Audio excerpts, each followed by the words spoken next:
$1,200 in material and charge You know, $10,000 much to like $12,000 the world, for the job, the because there's so much pandemic, labor. right, throw a wrench in. Yeah, we figure maybe they're doing $300 Uh-huh. in reflection. Uh-huh.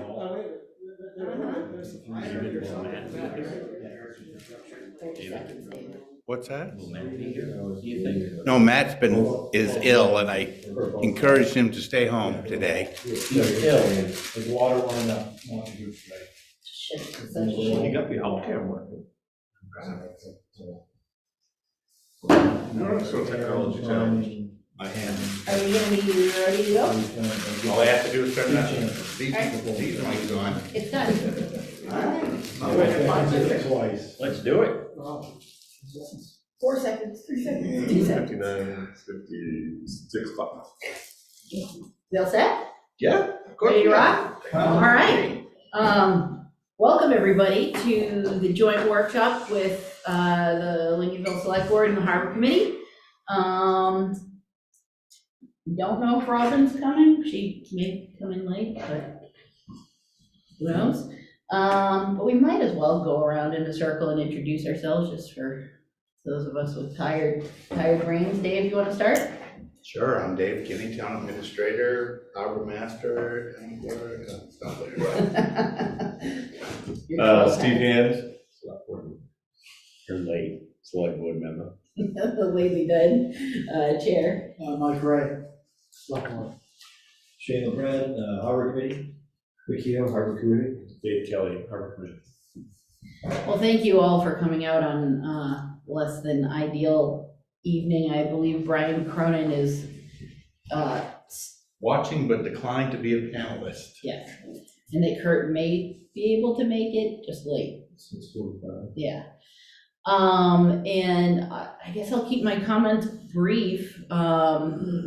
Folks on the Harbor Committee, you guys have been on the Harbor Committee for a long time. And in my tenure, mine and Kern's long tenure, and so this is largely new. I think some of what we'll be talking about will be largely new to Mike and Steve and Robin. Hello. But obviously,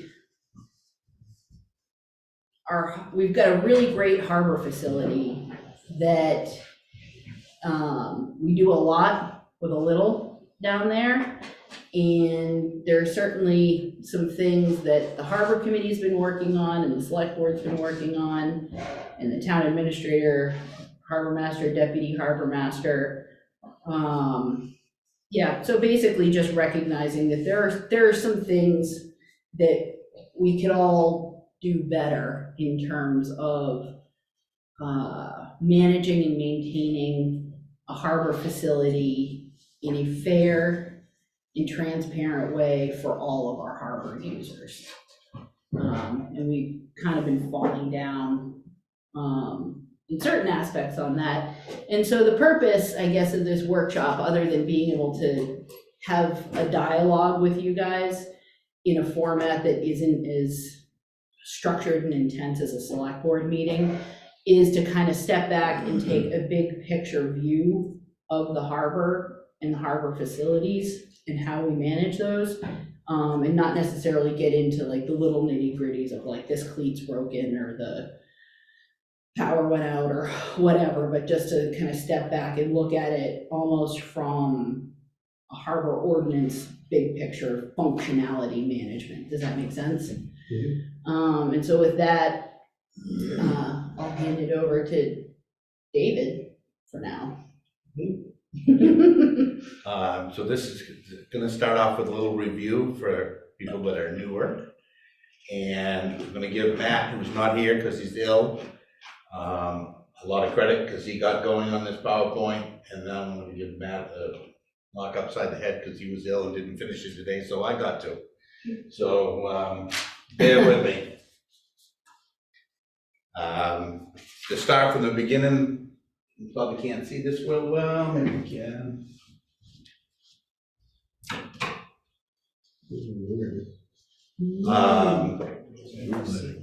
A little blurry, but give you some idea. A lot of people think Lincolnville Harbor is just down by the ferry slip itself, but our harbor ordinance says it goes from the Camden town line to the Northport town line, and everything in between. So that's just kind of, those red lines are, somebody's thought of where the town lines are. They don't match up with our harbor lines, but gives you some idea of the territory we're discussing, we're in.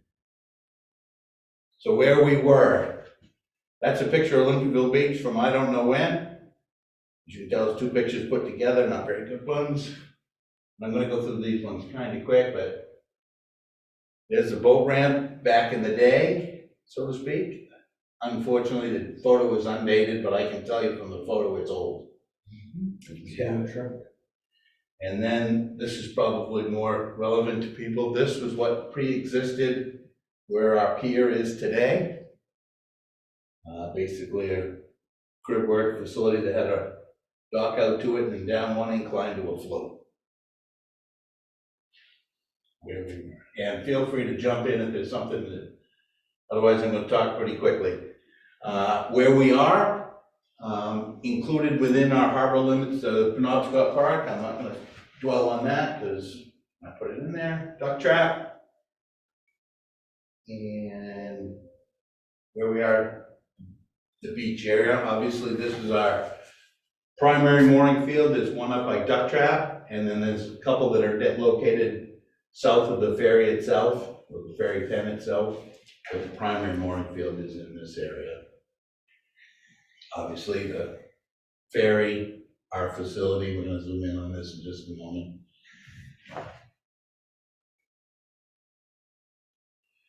So this is a little closer up of where we are, and I gotta get my little crib sheet to go with this.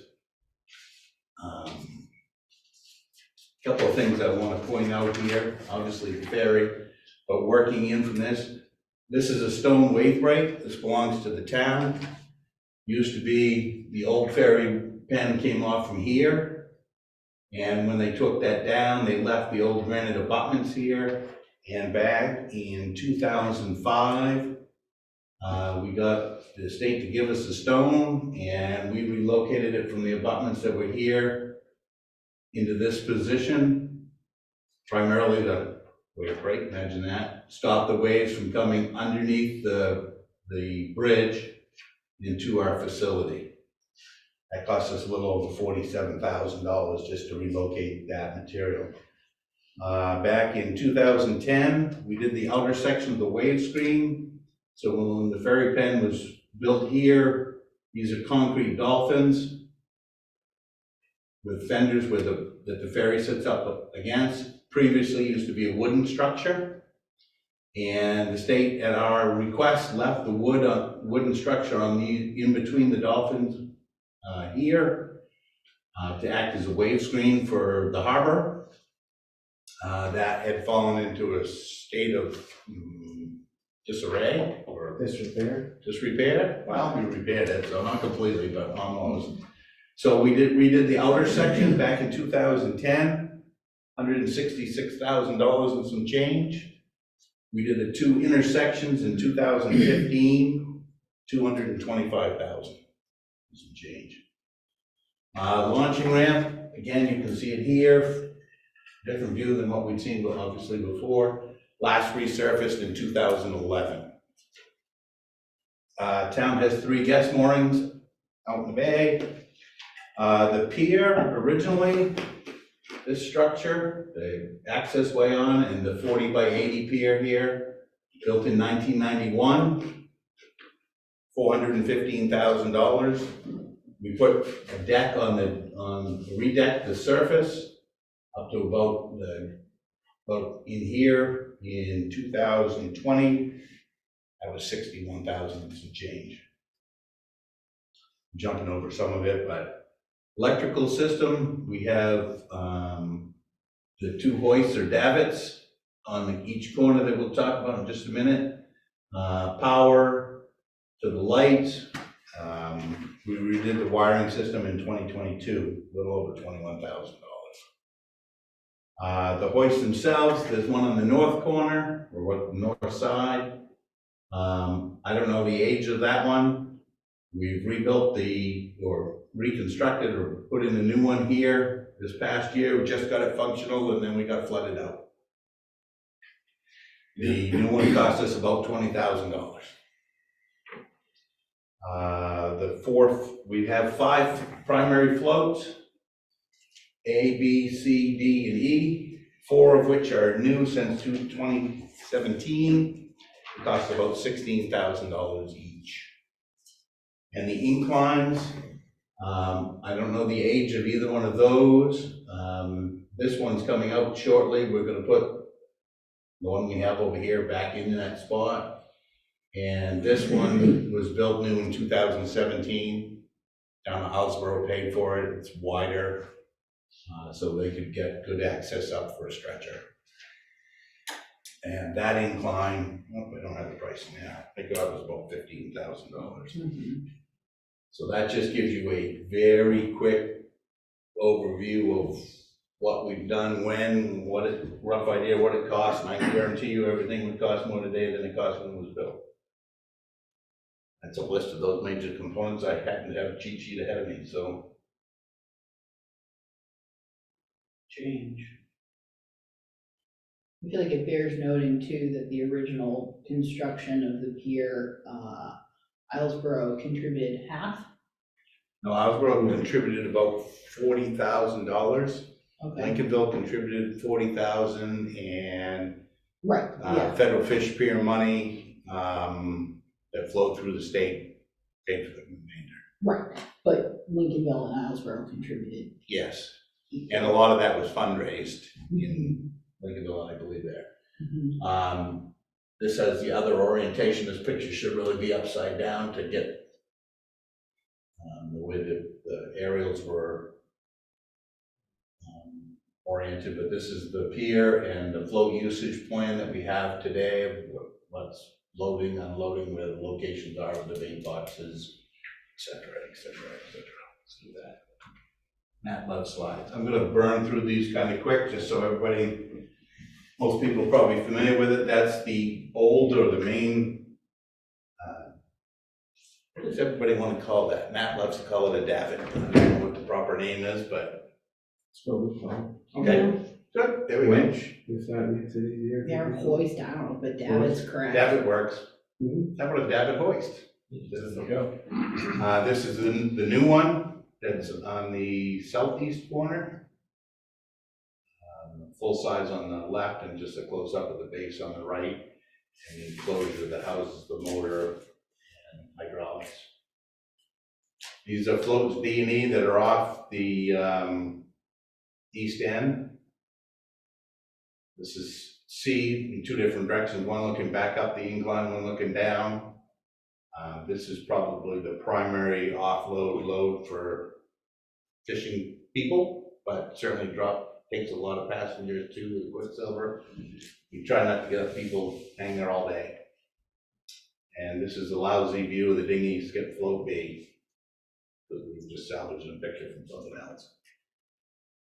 The deck itself, one's looking out towards Islesboro or Northport on the left, and then looking back towards the ferry terminal on the right. You can see about right in here where the deck changes. This we didn't redo when we redid the deck, and what's out beneath your feet is all new. New in 2020. This is the passenger waiting area. It's a little walkway that comes down from the causeway up to the ferry. You view the bait boxes. And the understructure underneath the deck. And where we are. So 2024 harbor users. Melissa is our harbor clerk. She sends out reminder bills, and she tracks them. We've got the one in yellow had already paid, so that's why they're in yellow. This is what if you follow across, it has the user number, the name, and the address, blah, blah, blah.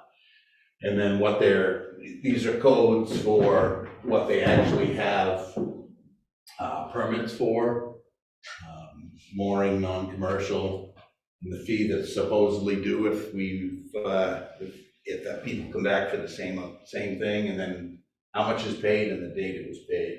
We've got a couple more pages of the same things. So the bills went out in, a couple of weeks ago, mid-January, and are due back by second Friday in March, I believe. After that, you get another month to pay at twice the cost for your mooring. This was our Inner Harbor wait list. We don't have the column, we have the column, but not displayed here about who's paid and when they actually paid. We had 19 people that we sent these out to last year and again this year. And our Outer Harbor wait list currently stands at 16.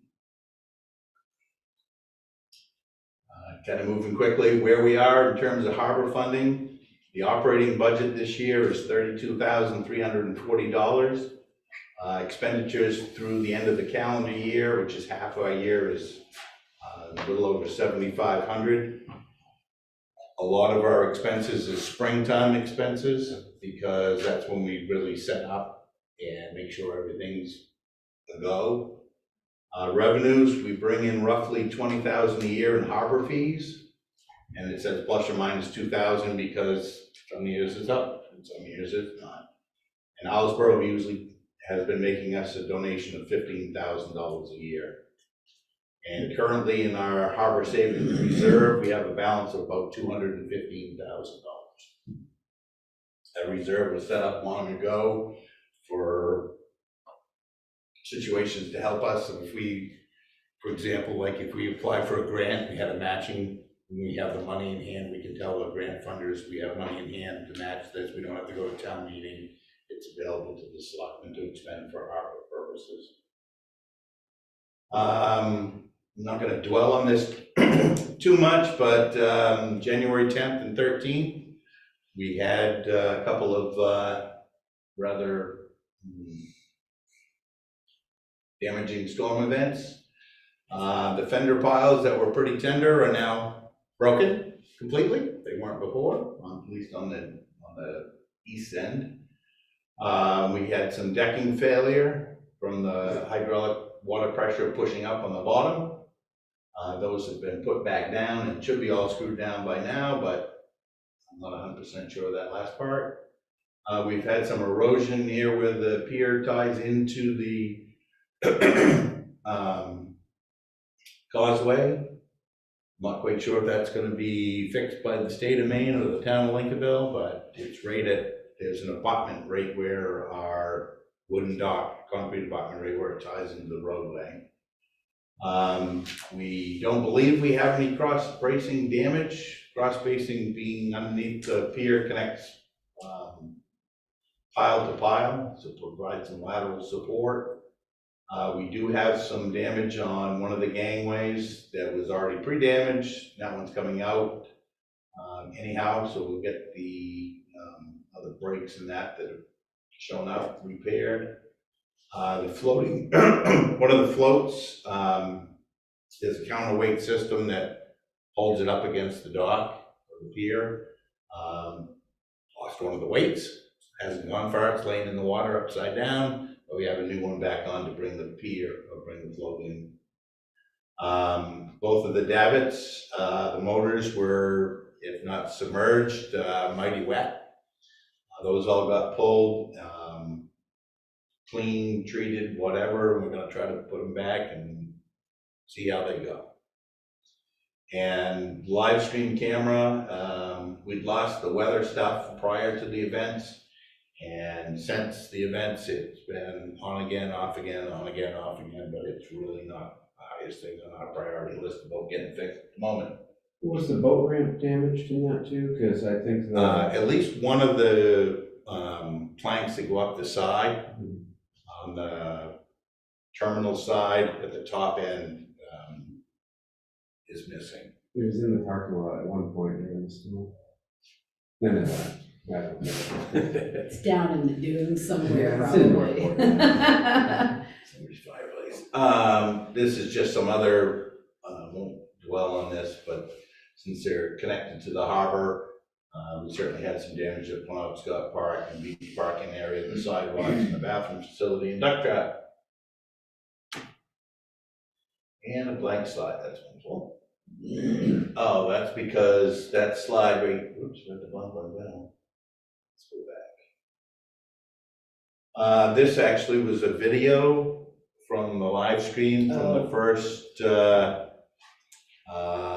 January 10th storm, which I was watching in the office, and I thought about 8:30 and said, did that just move?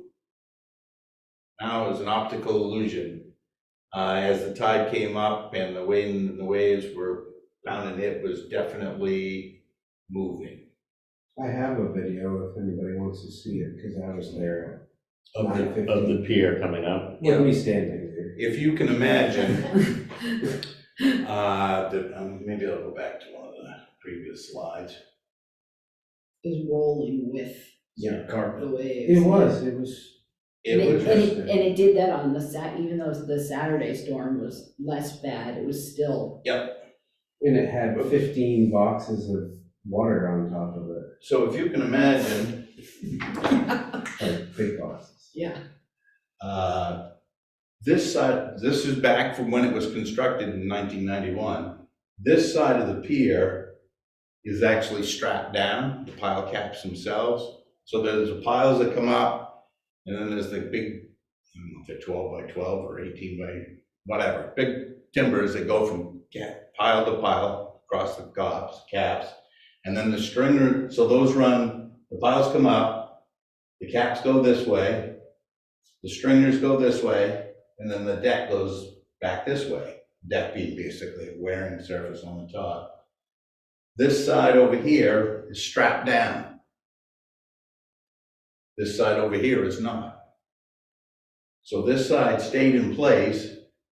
Imagine like a piano hinge, it pivoted up with the waves, but you could see the wave propagate right through. So this would come up, this was down, and then as fast as the wave was moving, this would drop down with the wave as this came up, and the wave just worked its way right straight down through.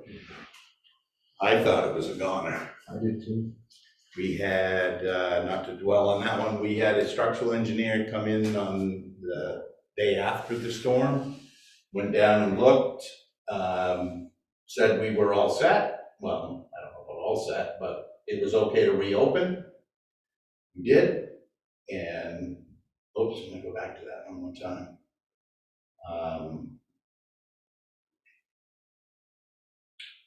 So you can see the bait boxes that are aligned here. Some of them were partially full of water, storage of stuff. Some of them were empty. The wind and the waves had moved those out onto the deck itself.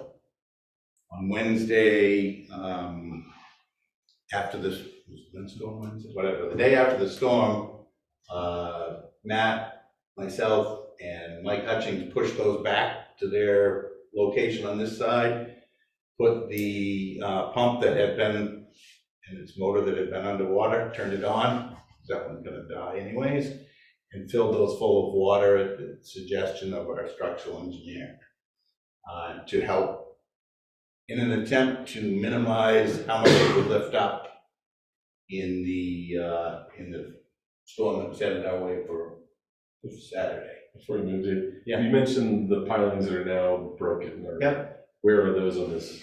They're along this front face, primarily on the east face. They're fender piles, they don't support any load down, just to keep the boat from feather it off, let it ride up and down. They were in pretty tender shape to begin with, but if you can imagine, they were secured and then they're now completely, basically free. They're made of oak anyways, they're not pressure treated or anything, so their life expectancy isn't anywhere near the same as the asphalt.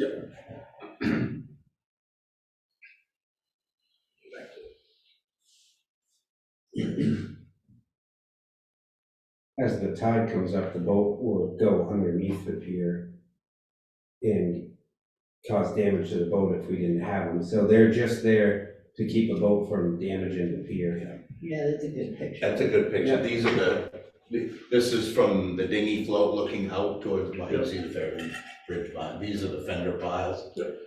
And there's 7 or 8 of them on the front of these.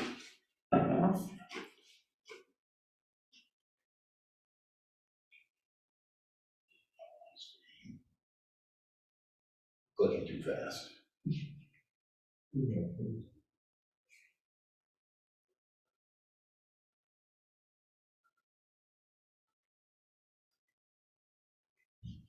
So in addition to coming and do a visual inspection, we got a note from our structural engineer, the same fellow that did the, Steve Rule is his name. He worked for Kleinschmidt Engineers at one point when we did the outer wave screen, wooden wave screen, we rehabilitated that. He's since retired from that location. He does some private consulting work now with Pinnacle and Hill Engineering. He helped us with the deck when we did that. And he put together a sketch for us about his recommendation is to strap down the other side of the pier, the south side. It might have even been to as many places as we can get to have pilings. He also said that the pier is built at elevation 15. If they were to do it today, it would be at least at elevation 17. And if you look at our vulnerability study that was done in 2020, they talked something even higher. Mhm. So just something to keep in mind, because when we get down to some suggestions for discussions and recommendations. But we'll be pursuing this idea, and at some point you'll see the request and consider this. Mhm. Not quite sure what that will do in terms of the deck itself, because there'll still be upward pressure, which caused us some challenges already, but That's what I was wondering, if it would cause more damage. Well, Because, like, correct me if I'm wrong, because I wasn't there for this part, but wasn't it designed to ride up and down on the pins if a situation like this happened, where the strapping wasn't? That's why it's still together now? yeah, well, it's certainly on drift pins. I mean, the caps, Yeah. the pile caps themselves are pinned down into the piles. And so if we strap it down, wouldn't that take the hydraulic pressure and put it all at the decking? It's So gonna move it up, but then the question is, will water be going over the deck to balance some of the, I'm not a structural engineer, don't play one on TV, and But it's, there's a lot of moving parts, for sure. I will say that the deck itself is something that more people are capable of doing repairs to in a shorter time frame than if we lose caps and stringers and whatever else. They're a little more challenging, but to be determined as we move forward. So we'll try to stay out of the weeds a little bit. Where we're going, see, we got through where we've already been and where we are, and now we're all the way to where we're going. It's only been half an hour. The state projects that are upcoming that we're aware of, there's a new ferry plan for 2027. They're looking to do ferry slip or pen improvements and an extension. The schedule was they'd hope to put it out to bid later this year for construction in 2025 and 2026. So they'd be ready to go in 2027. Makes sense when the boat comes. Also, the shoreside support facilities. Will be an electric or a hybrid boat, which is going to require some equipment on the shore side. They're looking to obviously have those in place by 2027 when the ferry shows up. As a second project and separate project in the state's mind, they're conducting a parking study. I think we all know that there are parking challenges at the beach at times. The state has, I don't know if they call it a purchase and sale agreement, but they have what I would call a purchase and sale agreement in place with the owners of the Lobster Shack property, which is just over an acre in size.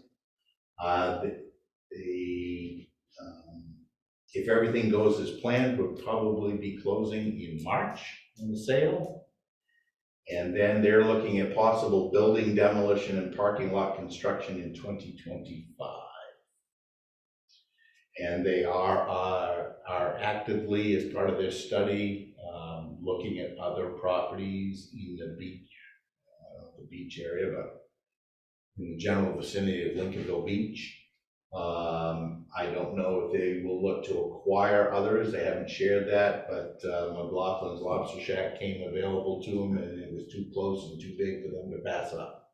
So they move forward while their parking study is continuing. What are the chances they'll jump on the municipal old sewer district stuff? Have you heard of? That is not included in their study. And I'm not gonna talk about it. Where are we going? Previously funded town projects that haven't been completed.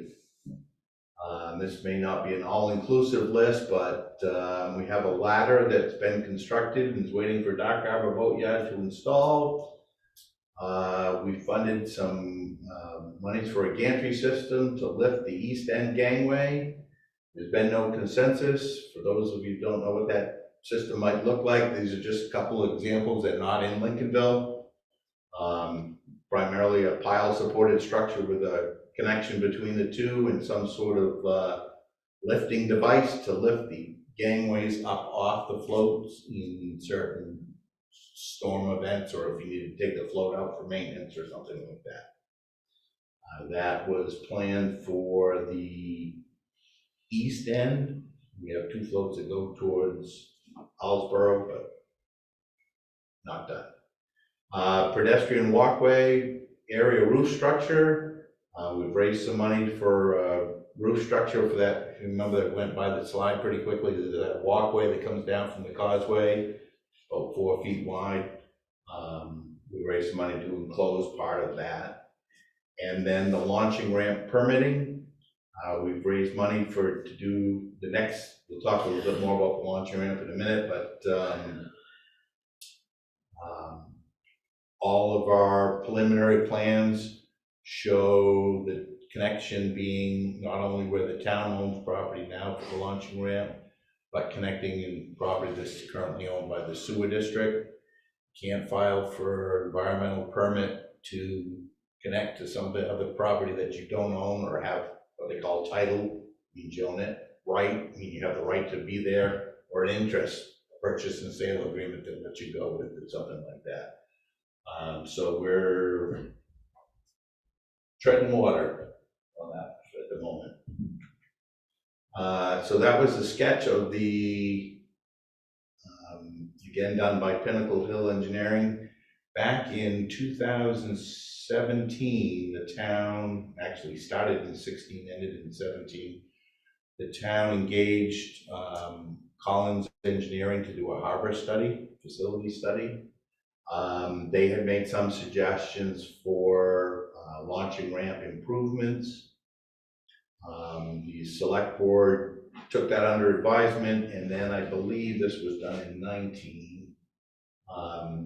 Steve Rules from Pinnacle Hill Engineering did three alternative designs of a boat launching ramp, and this was the preferred option at that time, which is kind of bizarre to me, but Thank you.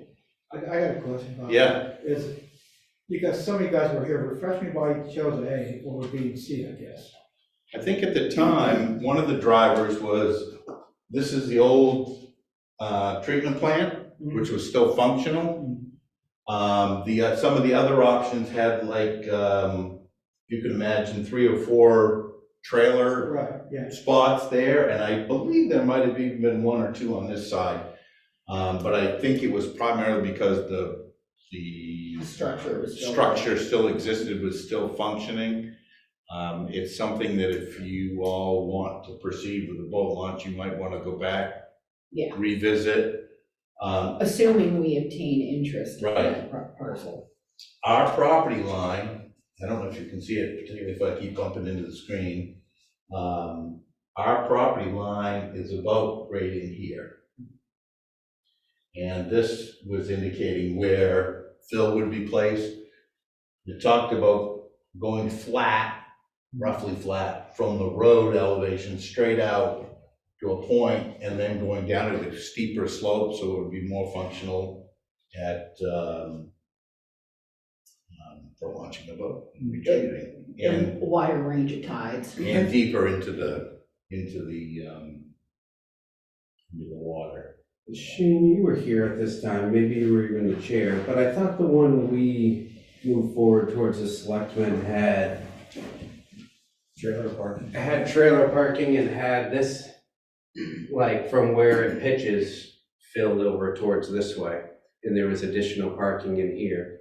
I think that was one of the Options. options, and we may not have gone with that, just because this was a simpler one. I can't remember now. I mean, there's certainly a major issue with the launching ramp, because if anyone's ever launched a boat there, you know that if you value the underside of your vehicle, you have to back your truck down pretty far into the water if it's not really high tide.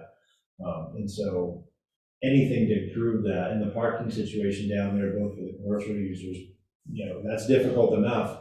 But if you had a boat on a trailer, there's nowhere to put it. So unless you can score 2 spots down on the, you know, Route 1 somewhere, then you really can't use that ramp. It's a piece of, you know, municipal property that we have that's not really that functional for its intended purpose.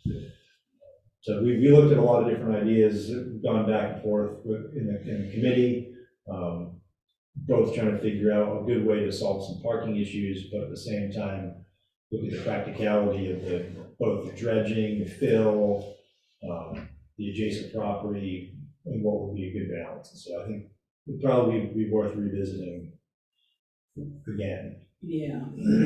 I think the board was overly optimistic in gaining access or use to the sewer district property sooner, much sooner. And I think that, as to David's point, you know, I think we were trying to figure out something that we could improve the situation down there. And this was prior to the sewer district then building the new facility and tearing the old facility down. I mean, this was years This before may that. actually have been prior, I'm trying to remember my timeline, may have actually been prior to the sewer district actually acquiring I that property. think It might have been owned by the Lincolnville Beach Sanitary Facility, but. Yeah, and unfortunately, the board had been seriously led to believe that it was just a matter of moments, really, before the town would obviously get that parcel, and so trying to work within the constraints of what was then. I mean, as David indicated, we've had funds for 4 years, at least 4 years, maybe 5 years for the permitting for this. So, you know, I think with the work that the harbor committee did and the board did back then, and recognizing we paid Pinnacle to do this survey work, you know, we wanted to get the ball rolling as quickly as possible, but reality being what it is, and here we are, remaining optimistic that somehow the town can gain interest in that parcel. I think it would benefit us greatly, assuming we can get interest in that parcel. There's a lot more real estate there that is available to us, so I think we have to look at a new design. Well, especially if you're looking at trailers. Yeah. Yeah, if you can imagine or envision, the trailer would be, you know, at least twice that length of that square or rectangle in that direction. And one of the options does have, I think it was 3 or 4 Mhm. I'm looking at Plan C right now. Yep. And they're going deep in halfway. So Mike's got something that I didn't put in here. because- Yeah, I think we went like, that's a great option, but if we can choose, I think, I remember I was chair then, and I think I remember if we have the choice, we Right, take we C. take this one. But, yeah. Door number 3. and it would Fill also, the whole thing in. Yeah, that's gonna be my question. Yeah, but I realize nobody can see me back here. But why aren't we just looking at doing more fill between the boatway and the causeway? You can get environmental permits for certain water dependent uses. Parking is not considered a water dependent use. So I did see some old photos that we might use to defend some of it. I think originally the land was straight off this point of McLaughlin's down across here. yeah, So I wonder if we're able to reclaim some of that before we ever dove into expansion. Yeah. Like reclaiming first, like something we could do anytime now with the property that we own here and here. Yeah. And What you're saying. then deal with expansion from then, because maybe right now, that counts as expansion rather than reclaiming if we were to permit it as it is. right, But maybe in this future year, we could reclaim some of that from old photos and old survey stuff, because it's very evident in some Google photos that over the past like 10 years, you can see that we've lost a lot of land there. Yeah, if you looked at what's occurred across in front of this area, just with these last 2 storms, the price should be going down on any property for sale because there's less of it. 10% less. That sewer district property is about 1/10 of an acre, just to put in perspective for people. yeah, it's almost embarrassing how a tiny piece of property like that is so, it's like the keystone to this whole conversation, but, yeah, Nick, I think you make an excellent point that would be worth investigating, especially in the climate that we're in with all the climate resiliency and shoreline, protection, that I'd be shocked if there wasn't some resources to help us towards that end of, reinforcing our shoreland. Right. And reclaiming, shoot, that property lost, I don't know, 3-4 feet Oh, it's just lost in this way more- last storm. Oh, yeah, I was gonna I say, it's mean, lost more than that. in There's the town of- giant clumps of grass, yeah, just on the Tuesday storm. Yeah. It lost a significant amount of real estate. It would be interesting to see where the McLaughlin line is there. So I You mean actually know where it is, the Ricky property showed it to line? me. Yeah, It is literally right here. His boat was right on His boat was right on it at the time. So you know where those cedar shrubs are? yes. There's like 18 feet or 20 feet, and there's a little depression / ditch there. Yeah. And he owns that swale, I guess would be the way to put it. And then, because there was enough room for me to park my boat on that side of his shrubs for one of the big storms this summer, because he walked out and showed me. And it's roughly where that boat is right there.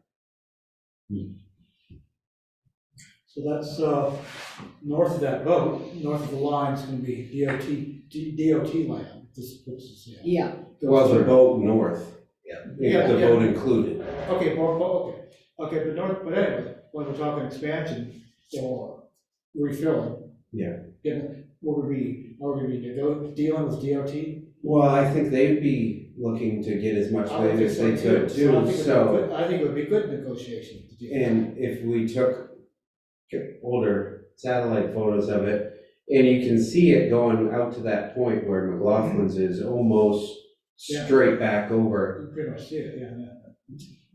Ricky saved that with riprap, but yeah, it wasn't saved where we were, and maybe they would be interested in reclaiming that as well, but regardless, I think before we take all the measurements and everything, we get as much as we can before they do the measurements and expansion, because then we're allowed to expand more off what's existing. Yeah.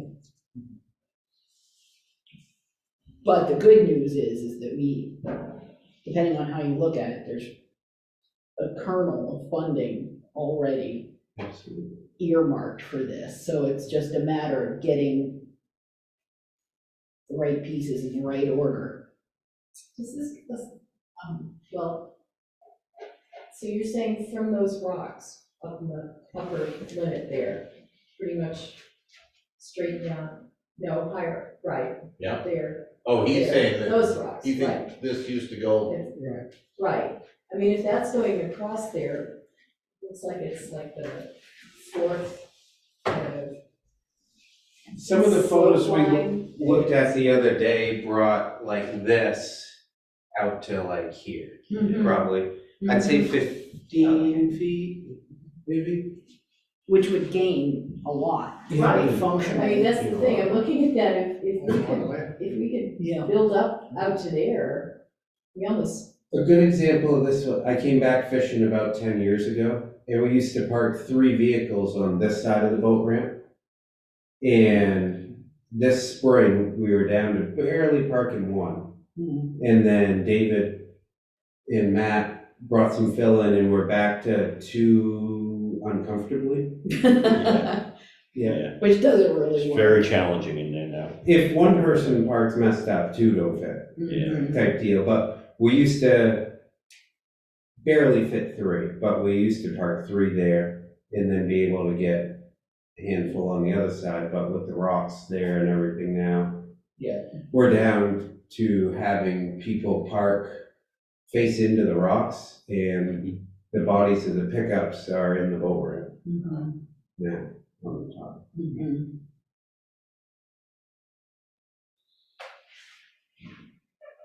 I'll keep moving. Yep. These are just ideas that, about thoughts for you all to consider as we move forward. We obviously have recovery from the January storm events. We're working with, FEMA and MEMA, and Emergency Management, to, see what of our damages they might assist us in paying. Our next deadline is Wednesday. Hopefully, we're gonna make it. Obviously, maintenance of existing facilities, everybody likes the shiny new thing, but if we have to make sure we take care of what we have before we go build too much more and then say, why didn't we take care of that? Resiliency and adaptation, whether it be here or the beach parking lot, which probably doesn't necessarily fall under the harbor committee's purview.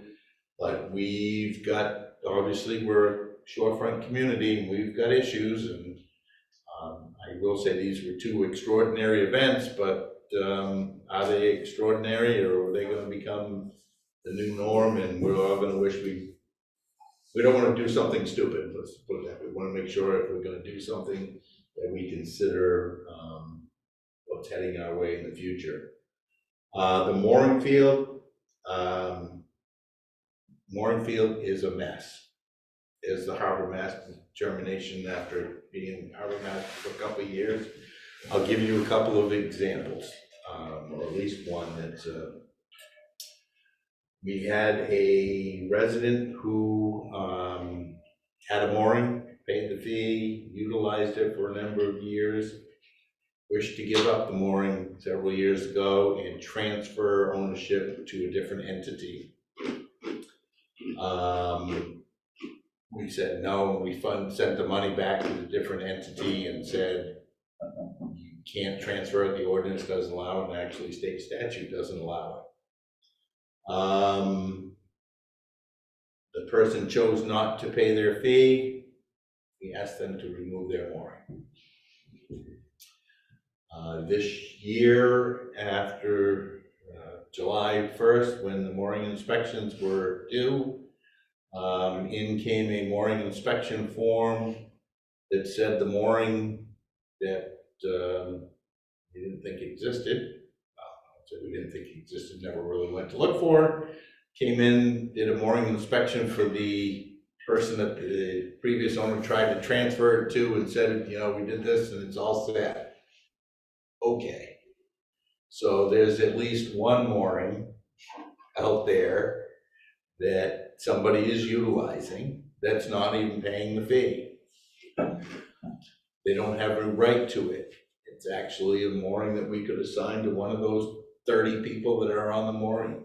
We wouldn't assign the mooring. We could assign the location to one of those 30 people that are on the list. And that, I've talked to people that didn't have any idea where their mooring was. And they've been mooring holders for decades. It just goes on and on and on. I think it's time for us to consider basically wiping the slate clean and resetting moorings. Whether we have everybody, whether the town takes that on or we make everybody do it, I think it needs to be examined.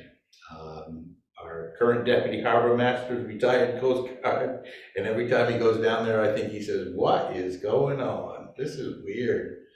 We're gonna talk about one of his other issues that I know has been an issue for a number of people for quite a while in a minute.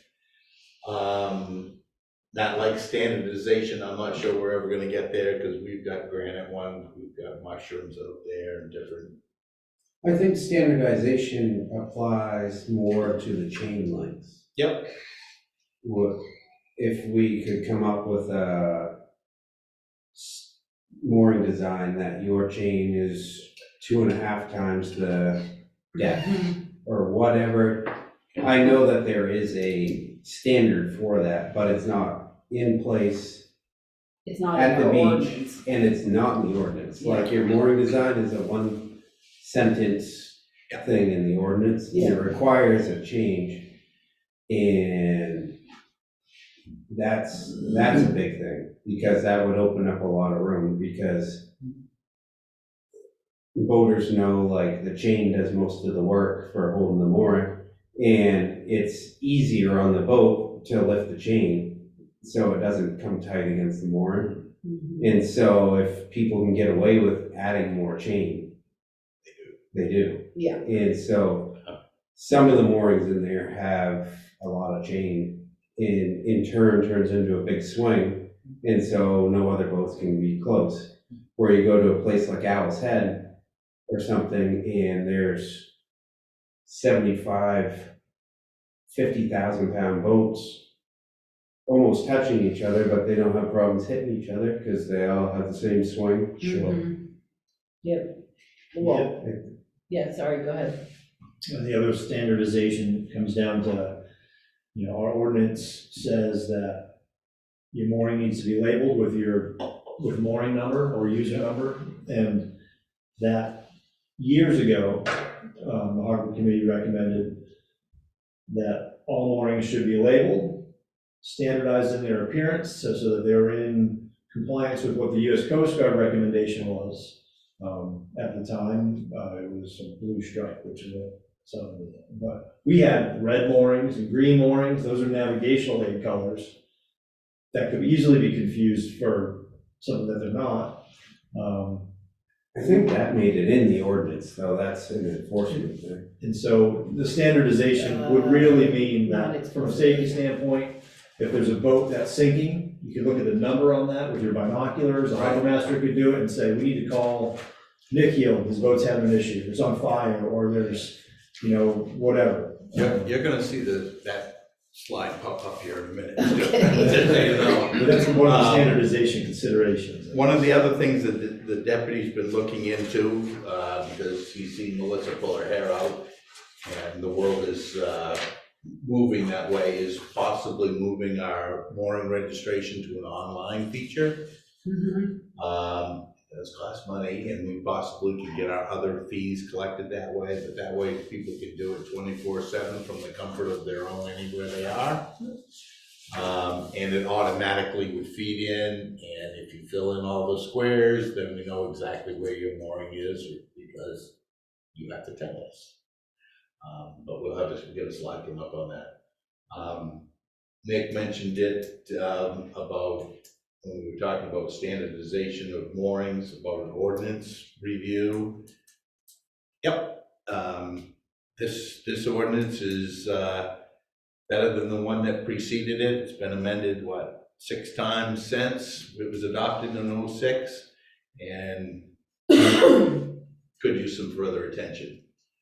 Obviously, additional parking, fender pilings, float dock piling, that's another, that we have a slide on, and we have to obviously keep in mind our funding for all of these things, whether it be user fees, grants. We wrote the BIG, which is the boating infrastructure grant, or SHIP, Small Harbor Improvement Grant. We got a number of SHIP grants in the past, but those, there are funding opportunities out there. Obviously, property taxes, which nobody really wants to talk about, if we can avoid. Okay, go here. Here's the mooring ball thing that our retired Coast Guard guy put together and said, where are we going with this? This is what it's supposed to be, a white ball with a blue stripe. We've had this conversation in this room. Because we don't have that explicitly in our mooring. Yeah, I just read it, and we It's don't. just that it shall be labeled. It does say it's the harbor master's discretion or Yeah. requirements, so if he says it has to be, Yep, it would have to be. But that's a tricky thing, depending on, as we know, depending on who's the harbor master. It's not hard for me to say. It's a tricky thing when the last paragraph in here in the ordinance says, and everything that the harbor master does is appealable to the select board. You gotta make sure everybody's on board. Right. And So everybody putting it says, in where does it ordinance. say that in the ordinance? But one of the things that Matt and I had discussed is if we, meaning the town, not just we, he and I, if we, the town, decided to have the mooring field reset, we might just buy all the balls and label them all, and then we know whose was whose and where it was and where location it was in, and depending on the size, the cost varies, but that averaged out to $138. Mhm. And how many moorings do we think we have down there? Oh, 52 or something? Yeah, I wanted to say, I was gonna say somewhere in the 40s, but I Okay. haven't looked. it's probably actually less once we identify the derelict moorings and the, Yeah, but if we, And the then we're gonna add unused in, if we're gonna do some of them, or we're gonna do the ones up to Duck Trap too, and the ones that are yeah. elsewhere, but, Mhm. it's just, I think what the hope is that we can plant food for thought in all of your minds. You can figure out which things you think are, of greater priority for the effort, if any, and then you can assign it to somebody to either get it done or to study it and come back to the select board with options or whatever it is you want to do. But if we don't get started, we'll never get finished. You guys would know better than me because you're in the yacht side of it, but would the town be assuming some form of liability? Because the only mooring balls I find that are white with the blue stripe are hard balls. Yeah, And there is a handful of really nice boats in the harbor, and if we require them to use a hard ball in the way that sometimes on the tide change or every time the ferry's in, the boats lay really queer up against the balls, and it would I think it would cause damage. It would. And if we require them to use that, do we take liability? Well, we wouldn't necessarily, all the moorings that we've dealt with or our clients handle on different harbors up and down the coast are basically a white buoy or net float they're like PVC, right? that are soft, and full of air, and they have they attach at the bottom, they don't have unlike the photo there, don't have hard attachment points except for the shackle that attaches it on the bottom. Right. And the blue stripe gets painted on with buoy paint. Right. Along with the mooring number. With the mooring number, it's, can of paint and a brush. But the ones the town could buy and not have to pay somebody to paint is that right there, is a hardball. Yeah. And so, what I'm saying is if we make that requirement, we either dedicate somebody every 5 or 7 years pulling all the balls and painting them all again, because even if you use Flex Bar, like it doesn't last forever. You get so long with it, or we use these hard plastic ones that could damage somebody's boat. I think the hardest part to consider is that the gear that you have as part of your mooring is private property. So David Kinney owns that rock and the chain and the buoy, that's yours, you bought it. The spot that it sits on the bottom is Ours. the town's, which It's is leased from the state. It's the states who allows us to assign this. And so- That we pay for, I yeah. think as a municipality, the better thing we could do is just have a standardization in terms of color and labeling requirements. Yeah. And have the mooring inspectors or the service that's installing those things install the moorings in accordance with what our recommendations are, so that individuals still maintain and own their own equipment, or their service provider does, and the town is not responsible for any of that stuff. Yeah, 'cause That makes more sense to me than buying these generally, balls and That's what saying you Canada have to have. agreed, yeah, Is other, what I was getting at. other harbors and the same mooring inspectors that do business in our harbor, like Two Brothers, Dallas Fields, they pull and make, also unique to our harbor, and this may be opening a whole other can of worms, is, you drop all your stuff to the bottom in the winter and you have a winter marker, you don't have all of your gear just bobbing and working out there all winter long, unless obviously you're a year-round user, and then that's a different thing. But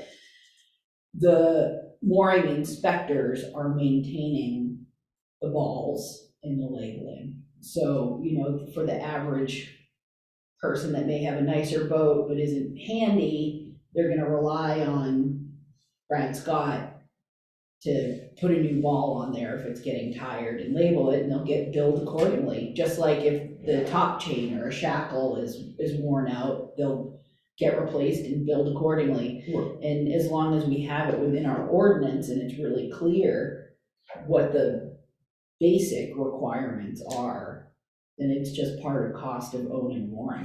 We're saying the same thing. Yeah. I just was worried Yeah. that we were accepting liability by saying, this is the ball you were required to use. Yeah. Yeah, and this is probably a good example. I think it's good information and everybody's got ideas. Yeah. I think what we need to do is take all these ideas, get the pros and cons of each, pros, cons, costs of each option, and then get a recommendation for change, if change is at all necessary. And that way, the liability question gets answered, the Coast Guard rules get answered, the price, who owns it, who's responsible for it gets answered. As long as, I think we need to move towards a continued professionalization of the harbor and its organization. And then, and it helps if everybody's following the same rules. So when you pull into, Freeport, and I don't know if Freeport's a good harbor or not, but you pull into Freeport and, the moorings are all white with blue stripes or whatever else. Well, People know what to expect. it comes down, in my mind, it comes down to being fair and equitable to all vested parties, for all the people that are paying us money, and in fairness, all the other taxpayers that are helping contribute to it, that if there's a standardization, then everybody's getting their fair share and safe access to our harbor facilities without feeling like, well, someone's getting special treatment, or somebody's getting this, or they have that, but I don't have that, and, and it's not fair when we have harbor users that don't even know where they're, shame on them too, but, it's, if we have folks that can't utilize the facility, and I'll go back to the boat ramp too, I feel like these are all different layers of the same issue of not having fair and equal access. The only thing that we would be guaranteed if we supplied more and more first time around, it's all uniform. And we don't have any blowback. We don't have anybody giving us a hard time, or, well, it's just another expense, and you're taking money off, you're taking food off my plate and my table, you know, that type of thing. If we supply it first time around, then we know exactly that everybody got it. And everybody knows exactly what we're talking about and what we need to have them do. Gets damaged or whatever, it's on them from now on. You know what I mean? Or is. I don't know, it's just I'm just trying to think like some of the people that we've dealt with over the years. Sure. Or, you know, I mean, arguably, we can also provide part numbers, you know, just get real specific, like, Yep. these are the following acceptable Well, foods. your current harbor master, when he assigns a new mooring, which they haven't done in a while, people get a letter that says, you know, yes, you get a mooring, blah, blah, blah, and it tells them your mooring ball is supposed to be white with a blue stripe and your harbor number on it. Now, whether or not they've done it, I'm gonna be honest to tell you, I haven't gone out and checked. But that's at least what's in the letter. Yeah. Because that's what our friends at the United States Coast Guard recommend. And at least it tells somebody new what they should put, and then hopefully, you know, over time, if somebody bought a pink one 5 years ago, all of a sudden it pops or it's stolen or breaks free or whatever, when they go buy a new one, hopefully they'll get a white one. Well, to walk. It'd be nice to have some teeth. It might be nice to have a page. It'd be nice to have a page that said, your mooring's constructed like this. Here's your chain, or here's your whatever weight you got at the bottom. Here's your heavy chain, here's your light chain, here's your ball, here's your whatever. Well, the town should start walking the talk by having our guest moorings be compliant. We can do that. Yeah. Shall I change to the next slide? Yeah, yeah. Keep going. We all way wrong. So this is just an example that you can't see real well of that online mooring program, where people log in, you put in your user number, then you blah, blah, blah, and you put in your credit card or however you want to pay, and then if you get your lat long, it pops right up on the map. So the map is available to anybody. They can see what's down in Lincolnville Harbor. So do we have all of our moorings on GIS right now? No. No. So do we have Not even plans for close. that? I didn't think so. Do we have plans for that? Well, we have taken our old locations that we had, and we had those plotted on a map. We've taken the locations as submitted by our mooring inspectors, that they're supposed to write the lat longs on there, and we've tried plotting that on a map, and they, Close? most of them. Some of them are real close to others, and some seem to be further away than others. It's garbage in, garbage out. So if we wanted to do this online system, sounds as if we'd want to do a full GIS survey. Yes. Yep. We can't rely on the GPS data we get from people. Yeah. Each year, because it can be a huge, like when we first set this up, we got talking about it, it can be a huge swing, because if I set on the mooring today, Right. and the wind's blowing north, Yeah. and I take it, I'm over the top of somebody else's mooring, Yeah. and next year I take it, it's blowing south, I'm 40 feet away on somebody else's mooring, and that's It's- That's a big circle. swing. Well, that's where the mooring inspectors are really handy, because unless they're diving on it, they're pulling it up taut, and so they're getting the most accurate, Yeah, okay. but they're still doing the same thing, because they pick it up at the stern.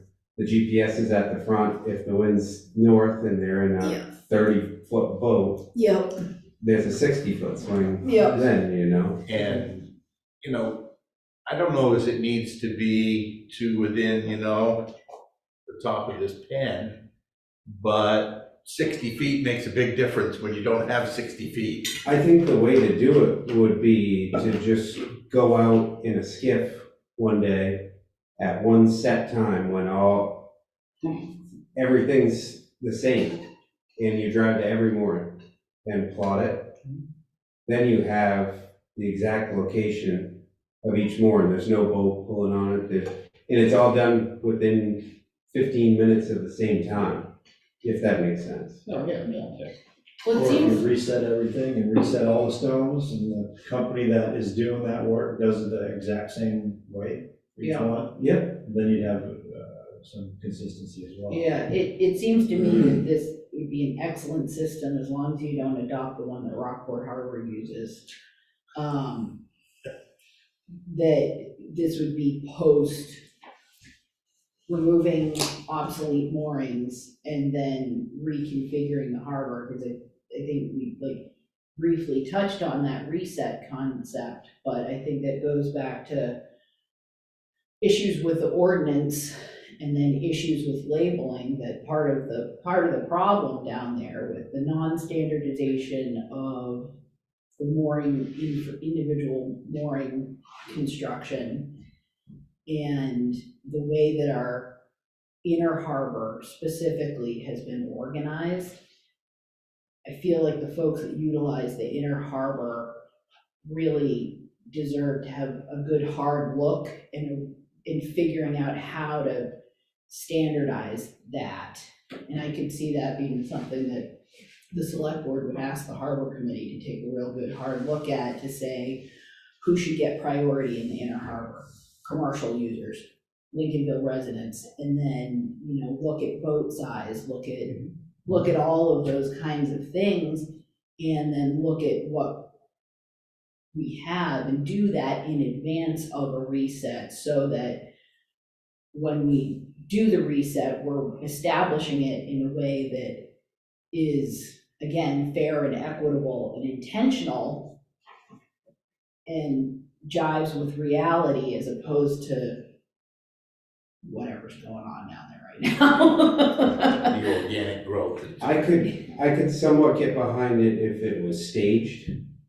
Like if we standardize mooring construction and get the chains the same length and let it ride for a year or two and see if there is extra room, which I think there would be. But to do a reset and the standardization all in one fell swing, it's gonna require another reset and another one, because we dealt with this when we had to move a few moorings for the ferry 6 years ago, I think it was. We moved 2 moorings for the ferry a little bit into the field, and it extrapolated through the entire field because they don't play right. Like, it's not Rockport Harbor where the tide comes and goes. We have Duck Trap Harbor is a giant eddy, where if the tide's coming, it's actually going. And if you look out sometimes, you'll see boats laying 90 degrees to the weather. And then the ferry causes the same exact thing. And it comes in every hour. So to say we're gonna take a 30-foot boat and we're gonna put it 45 feet from another boat because that's what it works in this other harbor, we're gonna run into a lot of issues that we had previously, where we have the boat swinging correctly now, and we're only gonna make it better by possibly shortening the chains on the ones that are too long. And in turn, we're gonna get more room, so we might be able just to put more moorings in right off the bat, without I see what you're saying. hiring a company to come do a hard reset, finding out we have 15 boats hitting each other, and doing it again, then having 7 boats hitting each other and doing it again and again, where we could kind of use what we already know and work them in as as we can.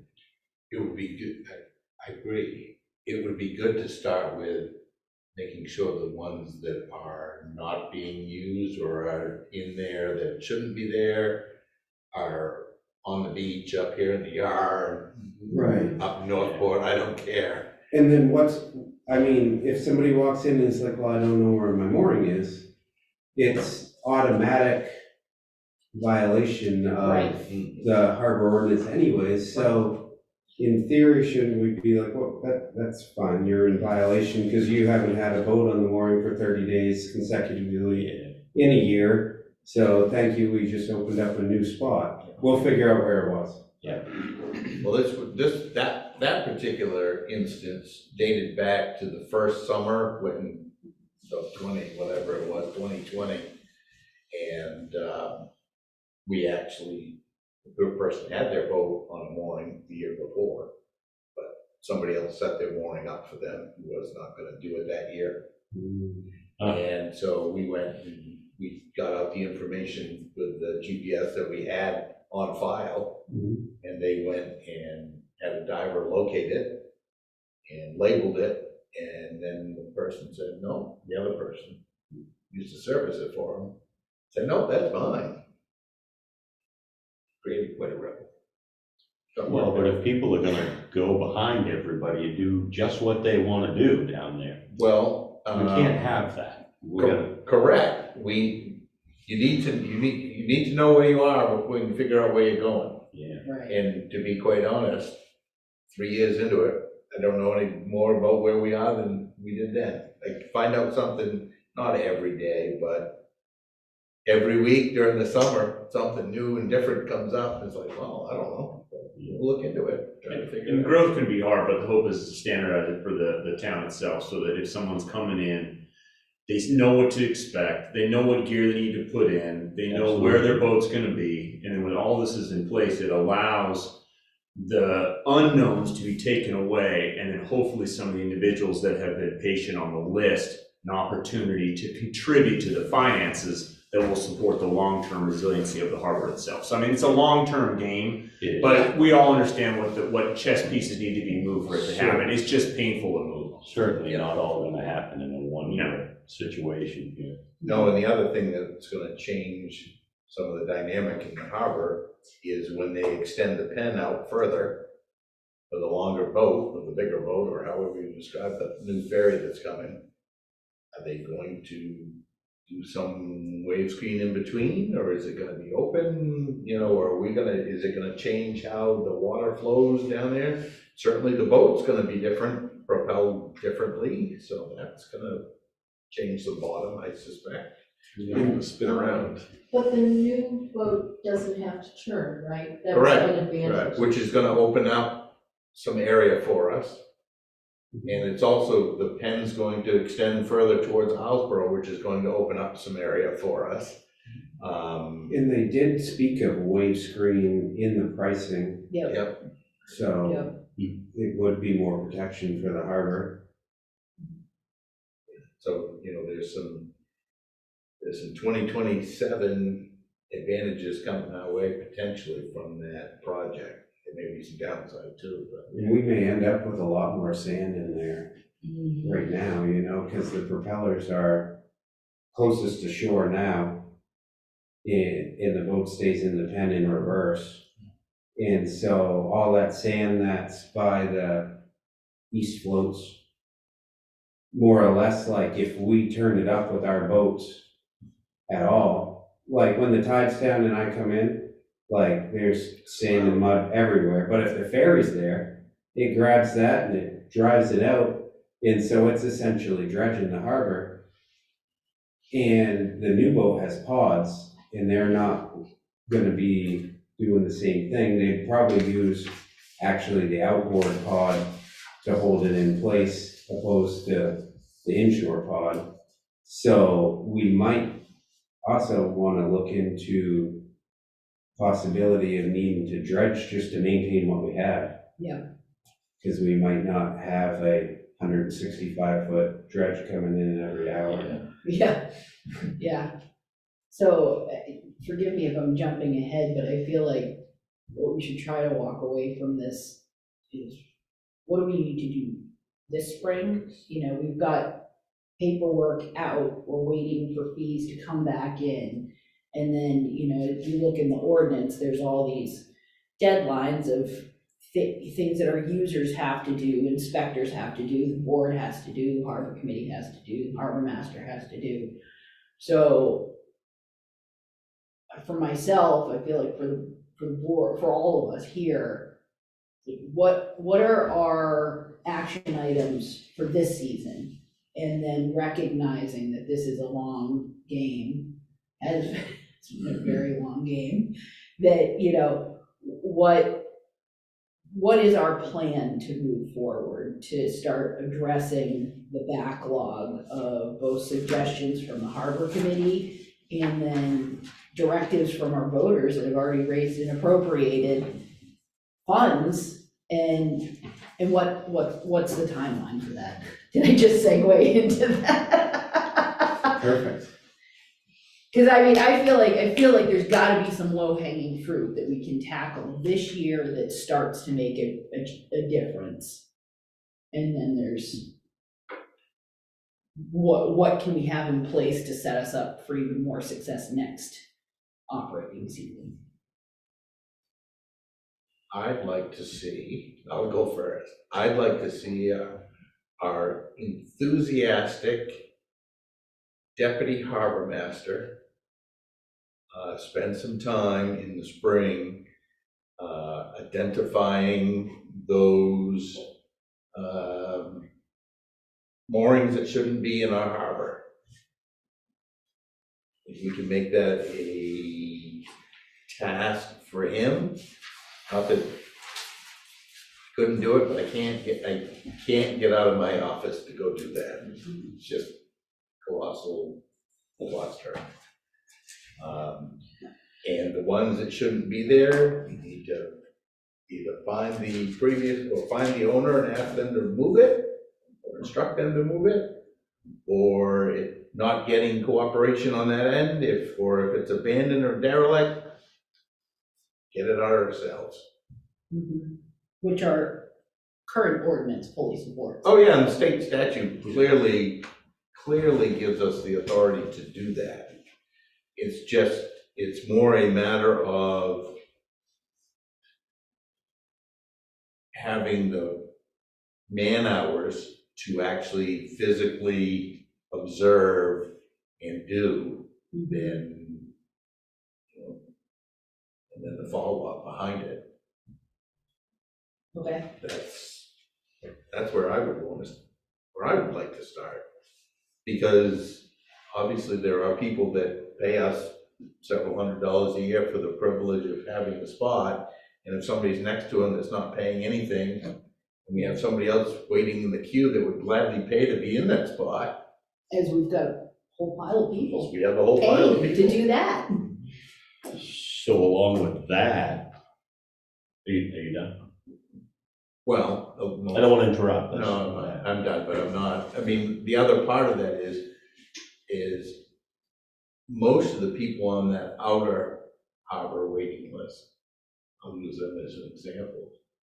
I've been hesitant about assigning them spots out in the hinterlands because I don't want to make a bad situation even more unknown, you know what I'm saying? I don't mind giving them a spot way out there, but if you've got 40, well, let's say you've got 30 that should be there and you've got 40, do you now want to make those 10, add another 10? That it's hard to keep track of the good ones when you got bad ones mixed in. That transitions into parking, like we Yeah. can't expand the harbor while losing parking spots. Right. And It's a Parking spots, dinghy spots, yeah, it's ridiculous. And we have a massive amount of dinghies and boats tied to the dinghy float for extended periods of time this year that were not town residents, were not people anybody knew from town. And I mean, I'm talking full-size boats left for weeks on a dinghy float. well, right about the time that my skiff was stolen in the videos that you watched, there's a blue aluminum boat that was left on 2 separate occasions for 2 weeks. And he's not a town, nobody knows him. That's a set of educated eyes. Yeah. That can put effort into any of the enforcement of our ordinances. I said earlier, in order to get somewhere, you gotta know where you are. I mean, our ordinance clearly talks about dinghies being identified with your user number. Mm-hmm. If they're not, they either need to be or they need to be gone. But it sounds like a crybaby. Nick calls me and says, hey, there's a boat down here that's on the, dock, and I don't know whose it is, and doesn't have a number, and it's full of water, and somebody ought to come bail it out. And I said, okay, thanks, and I go down and look, and I don't know who it is either, and I come back here, and all of a sudden there's, hey, somebody ran over my mailbox, and there's a bottle over here, and the pavement contractor's coming, it just falls down on that list so quickly. Yeah. But that's where I think by adding in the deputy harbor master and making some of the enforcement issues or the knowledge issues, because he can have some of the time. Yeah. I think we'll be worlds ahead, because he's also not very knowledgeable, or seems to be, about water. Yeah. Knows more than I'll ever know, for sure. And just having the ability to be that much more ruthless, where it's like, this thing's been on the dock for, forget about 2 weeks, 3 days. Yeah. Put it on a flatbed, and guess what? It's up at the salt sand shed, here's your bill. You want your boat back? And This is how much it extrapolate- costs. They're doing that in Rockville. Yeah. Oh, yeah. And take it right back to parking enforcement, because the ferry was full last year, and I spent a lot of time in the ticket room with them, and multiple times, people came in as like, I wanna go to the island, but there's nowhere to park, and they were guided Just down. To our town spots. parking. Yeah. And it wasn't just the beach, it wasn't up the Yeah. side of the road. They weren't exactly told where to go, but they weren't told not where not to go. Our signage has been in pretty hard shape down there too. I mean, should. We do have a sign on each side of the boat ramp, and there's a sign on each parking spot in the ferry area. Weren't some of them knocked down though, or? They were, I took a piece of rope and tied it. Okay. We should fix the signs down there. That should be on our, somehow in our budget to fix the signs. How far up the list is mapping the current moorings? If you get the ones out that don't belong there, and get,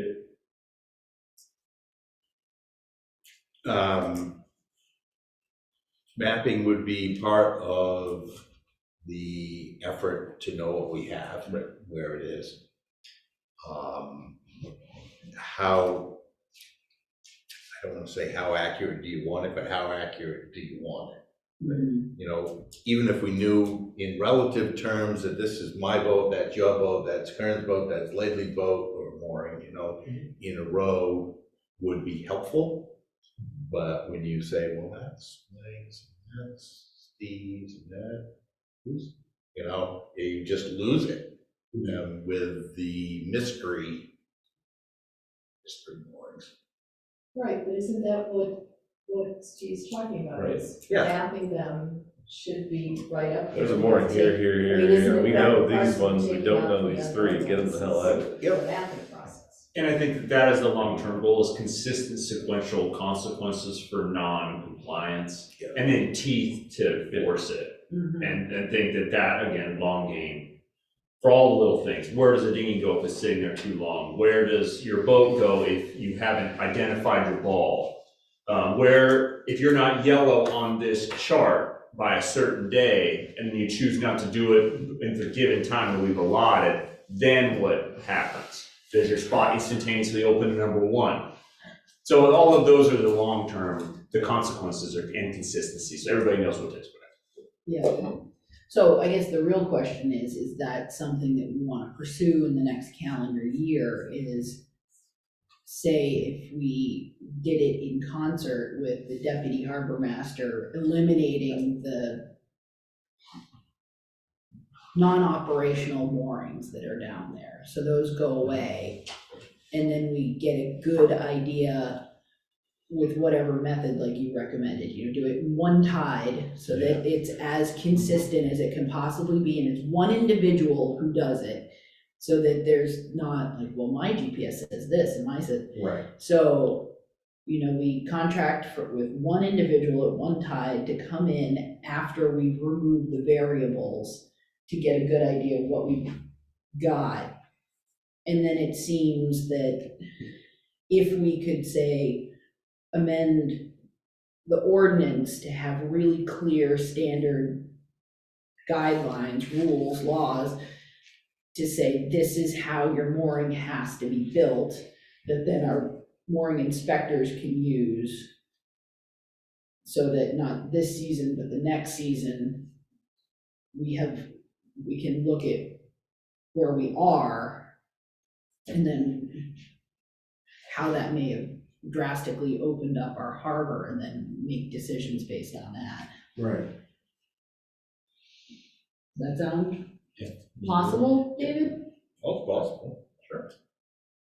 It just means figuring out a sum of money and a who, so that we can talk about it at budget time. I mean, we have a boat.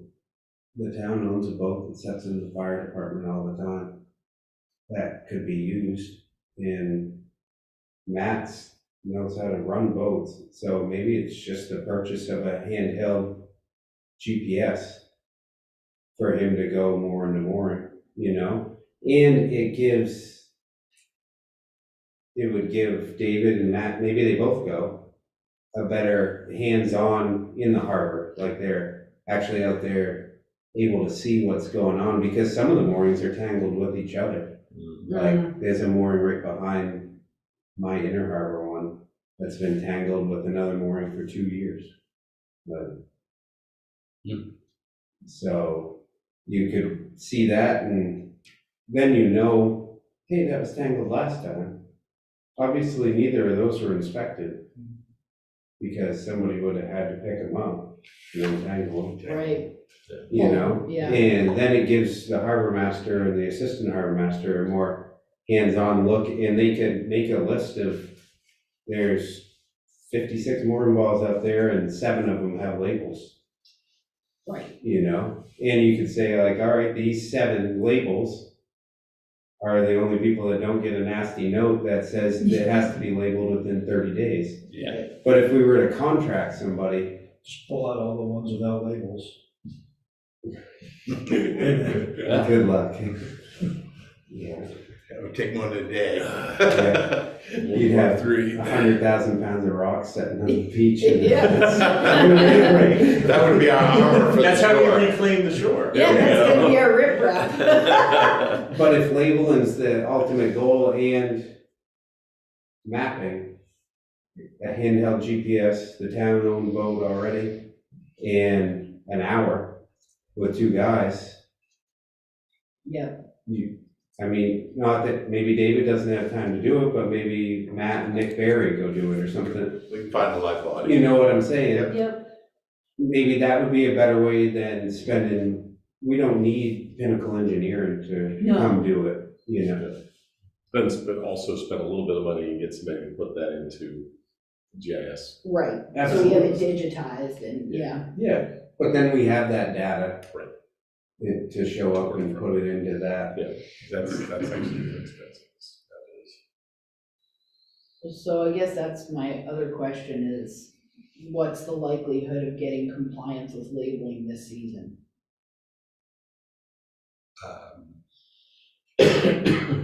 Why not? What? Well, I guess I would say, why not every single year before now leading, Well, I give you the reason for the last 3 years, because you can't label or see things from the office down the other end of this building. How's that for honesty? But I mean, it's not your responsibility. Well, it is, I'm the harbor master, I'm supposed to check these things and make sure the ordinance is complied with. Well, but theoretically, all of our moorings are getting inspected by mooring inspectors. The mooring inspectors should be looking at our No. ordinance and putting, But No, you don't make any requirements of the mooring inspectors as of right now. They're just required to report to you what they see. We right, don't give them any guidelines, Well, we give them a form to fill out. but it doesn't have guidelines on it. It just says like, is the chain good? Yes, no, maybe. Well, it does ask if the user numbers on it, and. It does, yeah. yeah. So, I mean, in theory, a mooring is not successfully inspected or completed if the mooring number isn't on it, right? They can say no on it. We could check no, that the harbor user mooring number is not on it, But, right? And then what? but let's so say. there's no document and or rule or regulation that's saying who needs to do it, or that the inspector needs to, in order to have a complete inspection, the number needs to be on the mooring boat. Correct. The rule is that it needs to be inspected. It doesn't say that it needs to And pass. then the follow-up needs to be when the Okay. inspections come in. Well, Somebody's so that's supposed to my put his question. eye to it We've and got- say, you don't comply with the ordinance, here's your little nasty gram that says we need the location of the lat long, or whatever it is that's missing from that form. But wouldn't it be much more efficient, because knowing full well that mooring inspectors are perfectly capable and willing of labeling the moorings when they're doing that, they do it all the time. I'm just saying, like, obviously, we've got gaps Well, what would, in what would be- follow through. yeah, what would be nice to do, and we probably could or should do it, is to have communication with each of the mooring inspectors to make sure that when they're doing a mooring inspection, they're actually doing what we're anticipating them to do. So do they say pass fail when they give it to us, back to us? I should go grab one, but. Yeah, because I'm thinking about what you just said, if our regulations, Just say that Don't- they're that- inspected. yeah, anything don't can be have to pass. inspected, Yeah. yeah. So, I looked at it. Huh? I feel Yeah. like there's something like, so I'm gonna be honest, there's a loophole with it. yeah, I get it inspected, and they say my top chain's no good. If I pay him to replace the top chain, is $500. If I go to Hamilton's, buy the top chain and put it on, it's $100. Yeah. And it now will pass next year, but the inspection is done. yeah. And so it's But they're not allowing, coming back and double checking your work, correct, but they're not required to, because they're just required to do the inspection. right? So there's thousands of dollars worth of work being saved by some people that can still do their own work, but are still meeting, When they get around, Yeah, but okay. they're I get liable. it. If my boat breaks free, so if my mooring inspection has failed, when it's turned in by whoever does it, is failed, and my boat breaks off the mooring, I'm still liable regardless, like, of what damage my boat does to the town, everything else.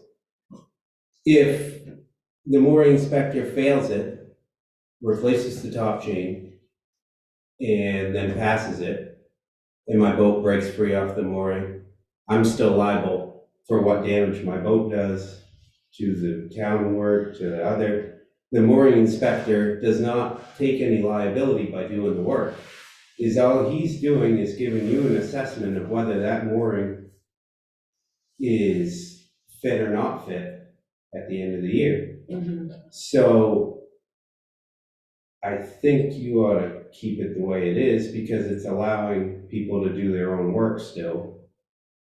And it gets checked the very next year if it does fail. But you have data as to whether it's failed or not.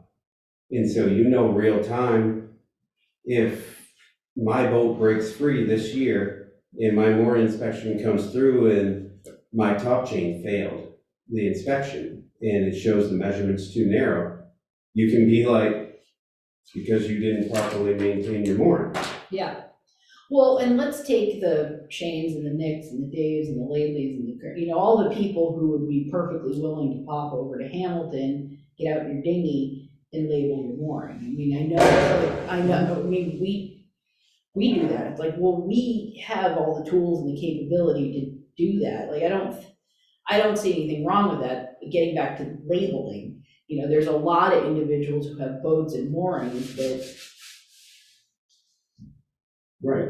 and as such, we have a harbor full of unlabeled moorings. That, getting back to that, like, how do we guarantee a larger percentage of compliance? Because so many of the issues we are having down there at the harbor is the fact that we don't know whose moorings what. I mean, I know you know who most people's moorings are, but That doesn't go back on the inspector. No. That literally goes back to, well, I'm not saying to put it on the inspector, but can we somehow utilize the inspector because that inspector would happily upcharge, maybe not you, but someone else, the $500 for the top chain and a new buoy with paint on it. Yeah. right, but I think it's as simple as the discussion we had earlier, when it gets mapped, just take the harbor user numbers you have on the mooring balls and be like, these are in compliance. We have 35 other moorings that aren't in compliance. And then move forward with a letter or a phone call, however it wants to be, like, you have 5 days to label your mooring. And in 5 days, you go back out, and if they're not labeled, you start pulling. Yeah, the other part of that is, people self-report, or the mooring inspection comes in and it says, doesn't have a user number on it. It needs some follow-up. Follow-up involves person hours, Time, yeah. Yeah, that's what. and we're lacking in person hours. And right now, we only have 8 people that have been certified to do mooring inspections. Right. So there's not too many people to have to inform of if we do make suggestions or requirements for consistency.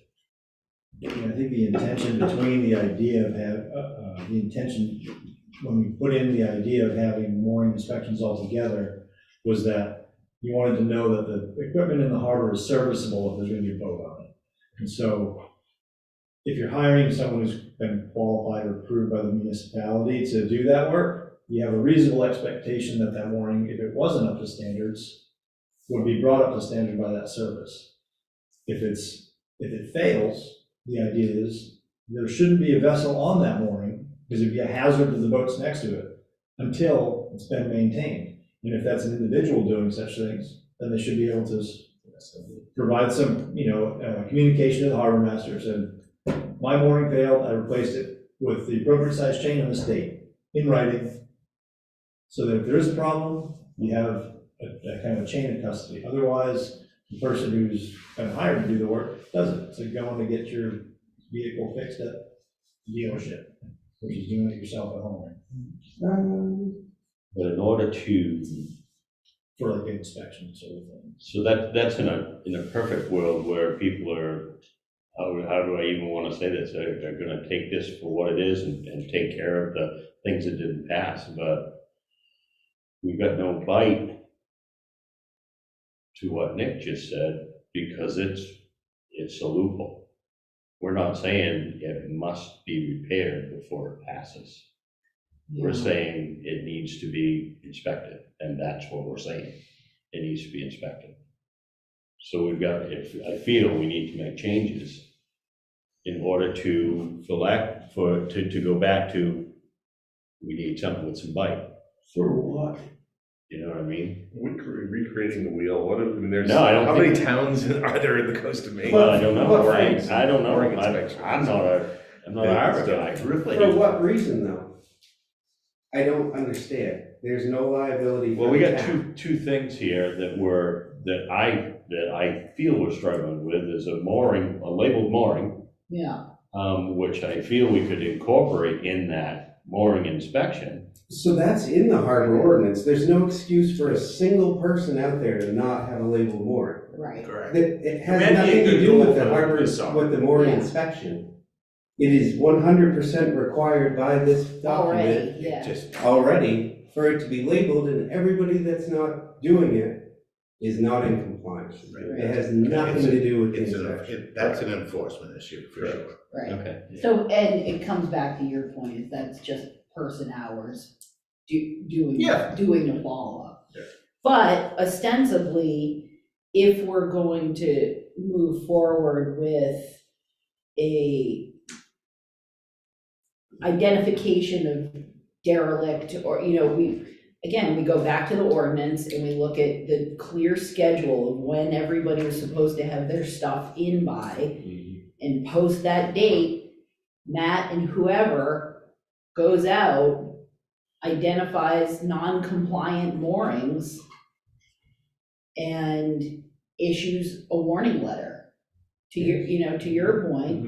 And if there's non-compliance, then again, back to our current ordinance, we've got lost or abandoned property. We're fully supported in taking action, and, it's easy to throw Matt under the bus here because he's not here, but I think he would be I could see him taking action on this, and, because as you said, you're gonna, one day you're just gonna be buried under that pile of paperwork in your office, and we're gonna have to give you a snorkel or something like that, but I hear what you're saying, Nick, and I guess, The other part of that yeah, is if a mooring inspection comes in and, I don't know, it says the dock chain is unacceptable, it's worn down to, a thread, the harbor master has every right by state statute to go inspect any mooring he wants.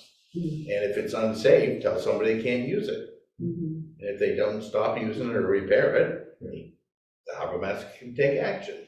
and the last thing I would It's ever just a want. matter of enforcement in time. Yeah, I don't think that any of us should encourage, not empowering you to do work. If you're capable and qualified and you can save a couple $1,000s, Well, it's also. I wouldn't want anyone to have to spend 3 times as much money to maintain their mooring. But it's also keeping you from having to deal with every self-starter in the harbor Right, doing the same thing Richie did. right, You imagine we'll say a third of the harbor is capable of replacing their top chain, or maybe they might not choose to, but the way it's written, if you were to close that part of it, that we're not allowed to do our own work, then everybody's gonna show up in front of you and show you that they have insurance on their boat and become a Right. qualified yeah, mooring inspector, yep, which yeah, it doesn't take any liability off the town, because if my boat breaks free off the mooring, regardless, however it happens, I'm required to pay for it. Yeah, if you get the Makes sense. report and then you choose to put your gear on that mooring, the liability is still on you, but you're causing yourself to be in a Always, greater sense of yeah. stress. Okay, so I'm just trying to organize my thoughts around that, so it makes sense to fold that into the mapping effort, removal of derelict property, et cetera. Consistently. And then, not non-compliance. Okay. And that seems like something we should be able to, by July, right? One of my wishes would Yeah. be to try to look into reclaiming that ground, Yeah. possibly. And maybe if, I don't know where we're standing with the sewer district, but when we're getting that surveyed, or however it works, they look back through the history, we include that piece of property in the town's research, so if we do acquire that property off the municipality, we could move forward with reclaiming it. Well, I feel like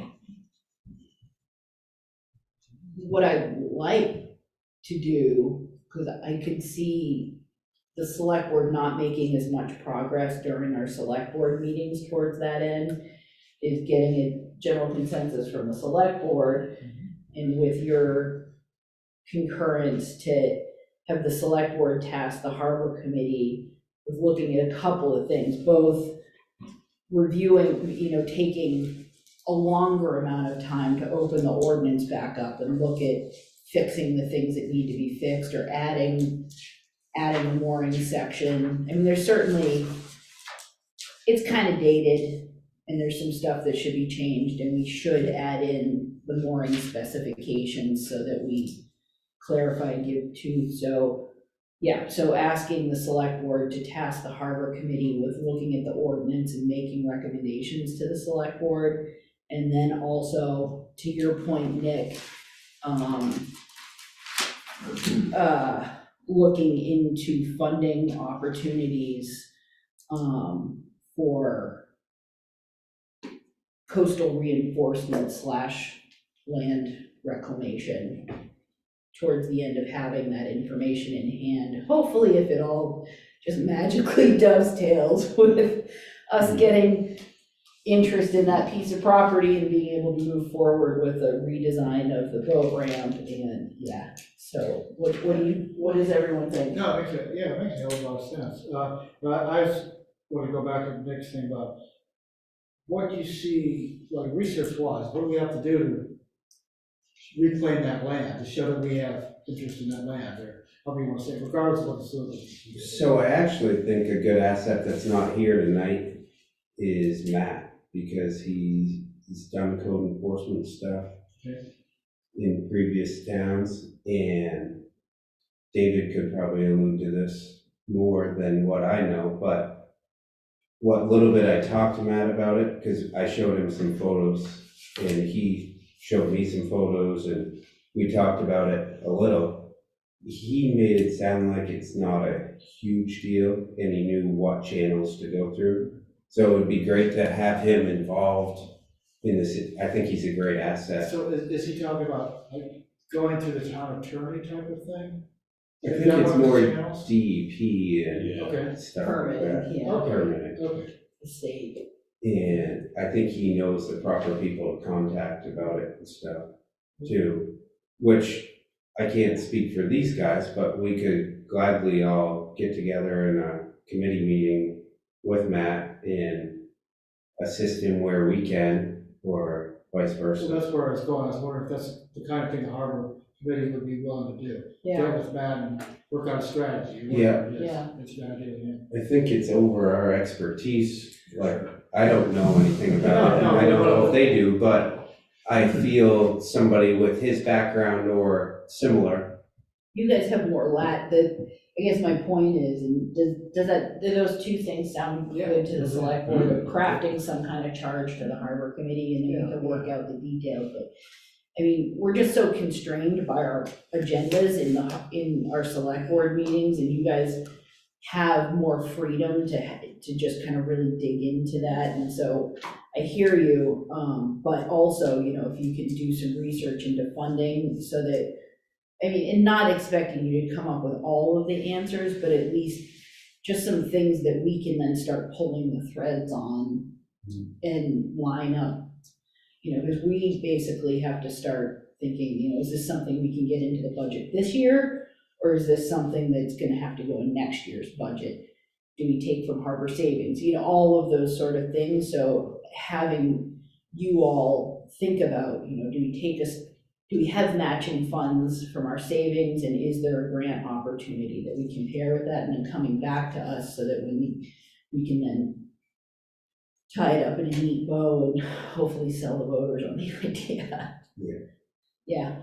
One request, I guess, having been on the committee for quite a long time, knowing the challenges of what committee work takes, and the wide variety of things that we're talking about, and having reviewed some of the reports that we've commissioned recently, the thing that would be the most useful and efficient for the committee at least for me, as part of the committee, is that if the select board has, through your discussions and review of the various documents in tonight's conversation, the more specific your tasks for us to discuss and solve are, the faster it'll happen and the more thorough it will be. That way we won't devolve into different conversations and kind of not get anywhere. So if you want us to create language for mooring labeling, just, if you say that, then we'll put that as a bullet item. Rather than going through the whole ordinance. Because that's already part of our task for the year, and unless there's something glaring, typically it doesn't come up. But if there is something that any of you, as the elected representatives of the people of this town, think is particularly important, then those are the items we'll focus on first, and in a meeting, we can come up with a solution for a line item rather than just a discussion. I think there was gonna be a charge.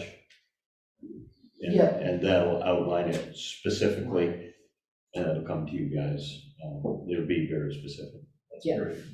And with deadlines, you know, I mean, we've learned over the years that having open-ended stuff, it's like, no, have this back in 6 months and this back in 8 months or 1 month or whatever. That way you guys can organize your time. So speaking of open-ended stuff and timelines, can we put a fork in it tonight, whether we ever bring this up again or not, the limit on vape boxes? Is it gonna make it for an ordinance change or not?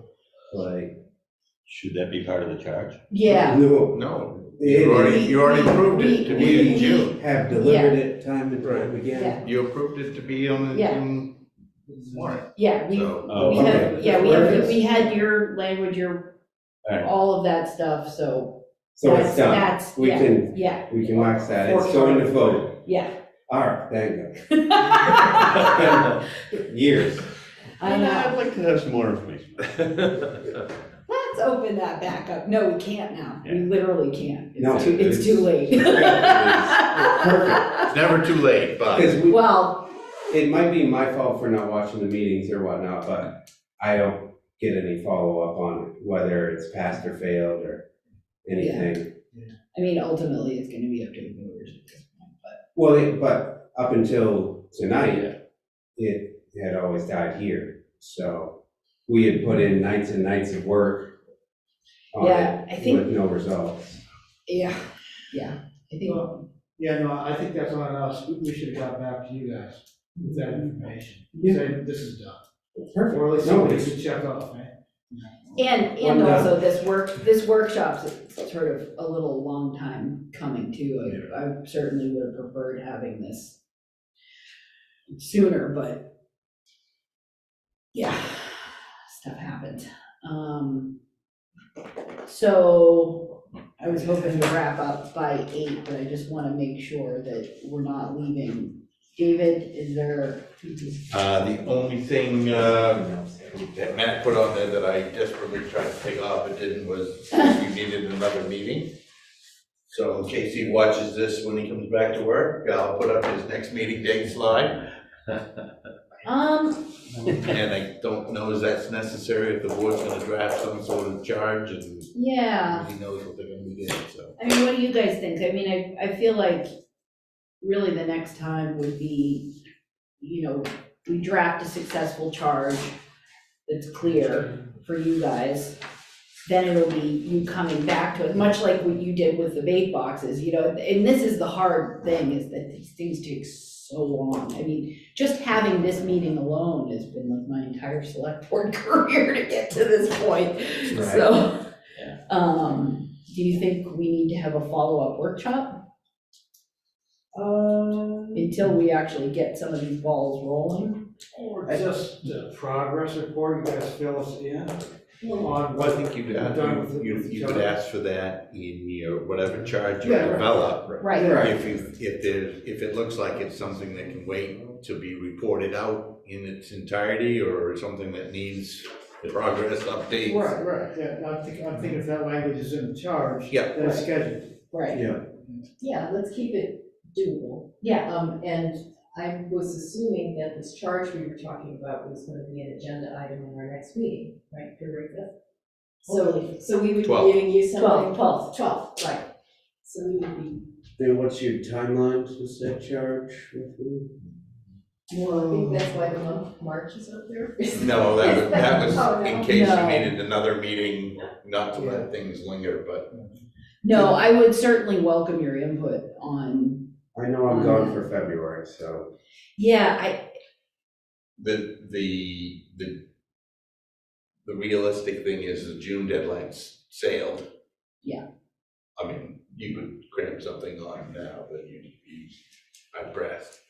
oh, to vote on? Yeah, Oh, gosh, no, I was thinking ordinance work in a meaningful way.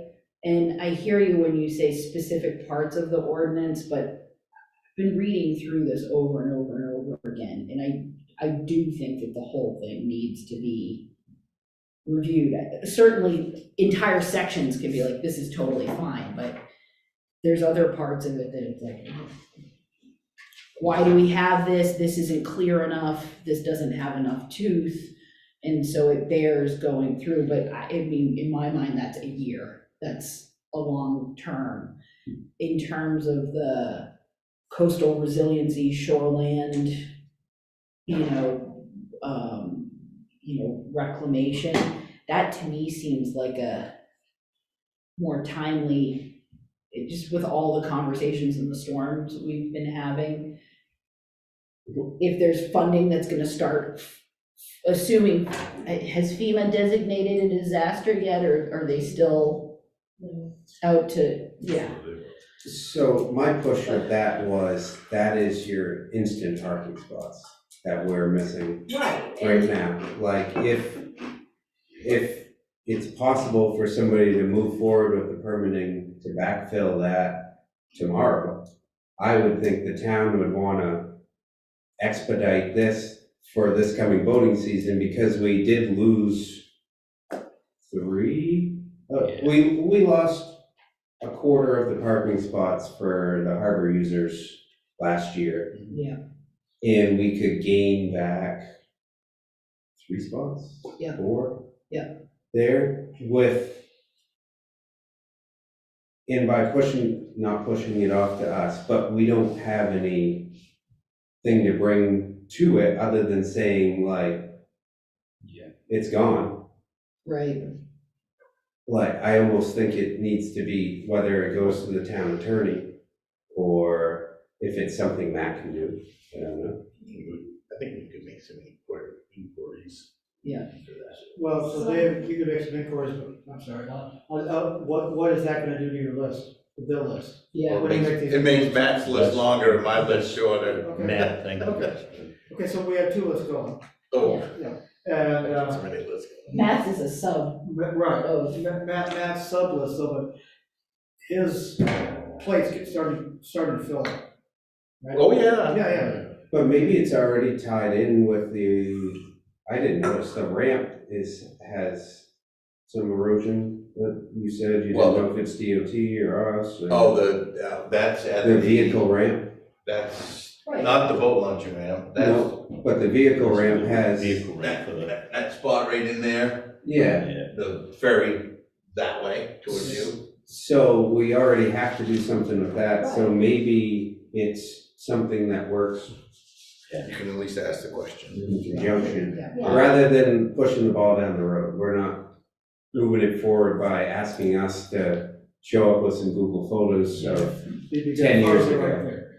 right, Right, I thought that the charge we were talking about coming up with just had 2 things on it. right, That it was the seeing about the reclamation of the eroded shoreline and mapping the existing moorings with the town boat and a handheld GPS. And both of those seem like very doable things for you guys to have, a meeting with Matt specifically about the moorings, but. Those weren't the 2, well, I had 2, Those I were had the 2. yeah, it was ordinance work, the recommendations for the mooring, yeah, what a mooring is. it's just Yeah. ordinance work, and those two things you were talking about would be more for Matt. yeah, those are Matt's Right. specific tasks Yeah, Okay. to Yeah. And the execute. reclamation is. And then I had the thought of tasking, because it already is part of your job to recommend to the select board areas of funding, et cetera. So it seems to me that, yes, we can task Matt with getting going on stuff, but I would fully expect that he would be working with the harbor committee also to, it may not happen by budget time, but if it can happen by summertime, we can always have a special town meeting or something like that. You know what I mean? Like if for some reason a really juicy grant opportunity comes up and we can then move, you know, if we can't get all of the stars to align by budget season, the budget being finalized to go to the voters and get on the ballot, then if there's an opportunity that we're not aware of and that you guys can come up with to support making the argument of spending that kind of money, because it's not gonna be insignificant, to execute this next fiscal year. Does that make sense? Or even before, I mean, because the truth is, we don't have any money in the budget now prior to the last day of June to do any of those projects. Right. And so that would require Well, some some of it could be available to you through the Harbor Savings Account if it was. but it would be well supported to make that argument if the harbor committee came to us with a solid recommendation. You know, I mean, like, I think that that's part of, you know, something that bears being said is that we really do rely on you guys to keep us up to date and informed, because, you know, I mean, we've got everything from the really important work of resurfacing the pickleball courts to, you know, tax assessments and all the other things. And so, you know, you guys can keep your head solely on harbor stuff and come to us with a really good recommendation. We rely on that information and those recommendations so that we can then turn to the voters and make that argument. It's really hard to recommend to the voters to spend or take so much money out of the Harbor Savings Fund without you guys recommending something to us. Yeah. So, We're focusing on that. so I guess I see, you know, that other charge taking, you know, a couple of months at least, and not trying to jam it all in, say, before the end of February, which doesn't sound like that would be feasible anyway. I mean, it's too big of an ask. But does that sound like something you all would be So our amenable charge, to take on? our charge is ordinance review. Yep. Mooring specifications in that ordinance review. And reclamation? They're gonna specifically discuss and put together an official charge to send to us. Yeah. They haven't- We'll massage the wording, but long and short of it is looking into hows and whys and feasibility of shoreland reclamation / resiliency and any related funding opportunities that could help us ease the financial burden. Right. And I can't help but, you know, think of the unofficial timeline of all the improvements down there that are inevitably gonna happen, and do some of these things need to be put forth sooner rather than later, because there may or may not be unknown limitations in the future Right, with McLaughlin's being modified to whatever it's going to be. The right. new ferry pen going in, the new ferry coming in, whatever the entities of DOT are gonna make requirements at their own different levels. So some things may need to be thought of that this needs to occur before those large moving pieces start happening. Yeah. Because it may not be an option, the things that we don't know. Yeah, And is the reclamation too focused at the harbor? Like, that's at the beach. So there's reclamation at the beach, and the stairway's missing that harbor part, uh-huh. It's one thing. That whole short, that whole, and the pickup traps. missed. The current guidance from FEMA basically is they'll help us if a disaster is finally declared, which I have no doubt it will be. Put it back to the way it was pre-storm, not 1950. Okay. With the money that they'll hopefully have forthcoming. they rely on us to use insurance, you know, if we have insurance for some of this stuff first. And then others, they don't pay it all, but pay a good portion of it. But in terms of hazard mitigation or resiliency, that program doesn't currently exist for us, with the people we're working with now. We are embarking on a hazard mitigation plan with Waldo County, but we're gonna have our first meeting in February. Yeah. So that may open up some other pools of money for us. Yeah. But gotta have a plan in place Because, first. well, yeah, because isn't Northport involved in that? They already got funded. Yeah, Yeah. they sort of backtrack. Yeah, okay, but aren't they working with the Waldo County MEMA group? Okay, they're the same, okay, so Northport's involved, is Bellefonte, but I I'm can't- thinking of other coastal. I can't towns. remember the Waldo other, County. there's like 7 or 8 of us counties Okay, I just that wondered are, what size caucus there would be. Yeah. Shoreline caucus there would be in that group. Yeah, Steve. Along what you were just saying, Dave, I'm feeling like I don't have a prioritized list of what's most important to the harbor committee. And so for me, the charge is, two most important things to me at least are the ordinance recommendations specifically around mooring balls and stuff like that. And also, we talked about a lot of things, but it's a bunch of balls juggling in the air right this second of what is the most important things to the harbor committee. And One thing we skipped over was the fender piles. so there's money we need to spend, and so where do you guys prioritize that? So those are actions that we can take. Yeah, the Yeah. usability of the facility itself, absolutely. So oh man, I keep adding to the charge. But if you wanted to add to that charge, would it make sense for you all to look at that list of damage, the obvious damage, not too much, and just prioritize what needs to be fixed, how, when? I mean, we need that back in 2 weeks. I was gonna say, I'm confused why it has to leave tonight.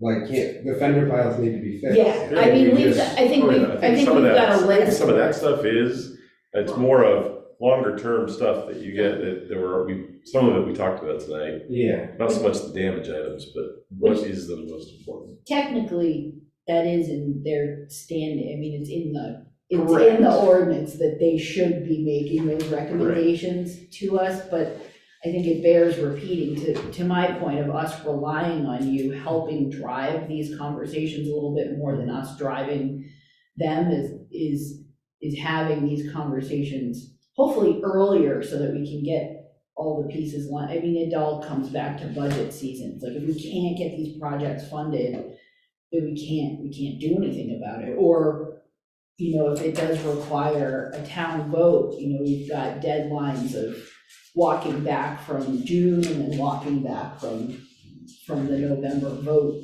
date so that we can get the machines programmed and the ballots and all that stuff.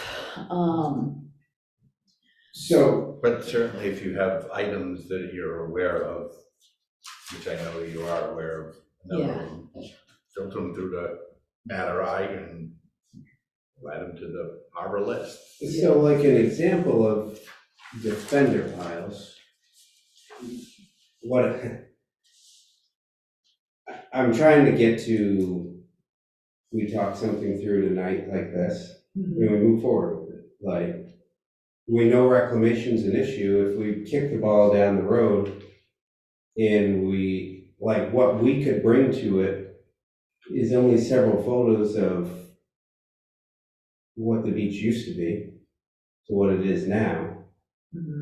And so if we push that out for 2 months, we're falling that much further behind, when we could say tonight, let's put it in the hands of people that do it for a living and move forward with it. And the fender piles are a good example. If you guys remember, we made this document, Yeah.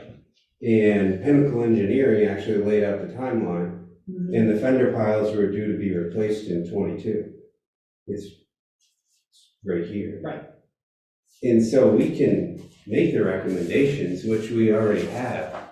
Right, but there's the research, so the part of the reason why committees exist is that you guys can do the research, like you have to do work, the research that we don't have paid staff to do, and the board, as soon as we walk out of this room, we're not an entity, we're not empowered to do that kind of research, which is why select boards have committees that are charged with doing that kind of research, and if you don't know it, call someone that you know, or, you know, that's why we rely on volunteer committees, is to help us do that background information, so that then you come to a select board meeting and you say, here's what other towns are doing, here's what it's costing, here's who you have to talk to, here's the timeline, here's the state agencies that you have to jump through, here's what the DOT is doing, and we talk to the DOT, and we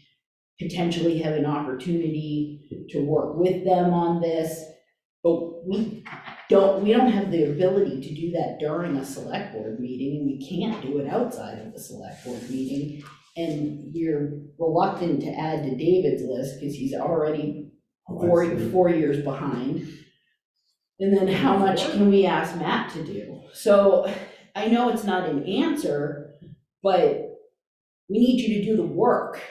Well, that's fine, I'm just wondering how, like, Yeah. What we probably should have done is in our tiered float plan that we review annually as part of our standing charge of the harbor committee, we probably should have recognized that the fender pilings were due to be replaced in 2022 and made the recommendation that we did.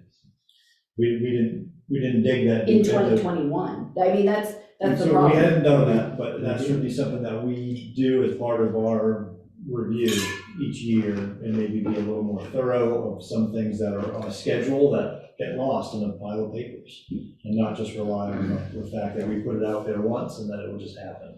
And we're guilty of that as well. I mean, you know, I don't mean to sound like I'm trying to make apologies, but the amount and the variety of different things and deadlines that we handle at every select board meeting, we try to keep moving the balls forward, which is why the select board started having priority workshops. We haven't been able to have that priority workshop since Robin's been on the board. So, yeah, so again, that's why we farm out certain responsibilities. My intention is not to come down on you specifically for any failures, but we really need your help.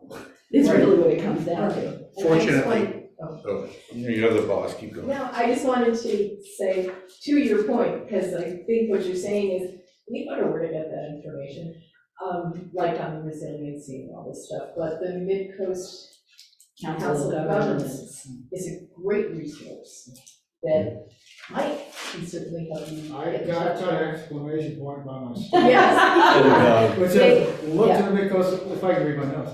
Yeah. Look to the Mid-Coast Council of Governments for grants regarding, Right. the recommendation, yeah. I'm just afraid that we're gonna meet and say we need Pinnacle Engineer to come survey it.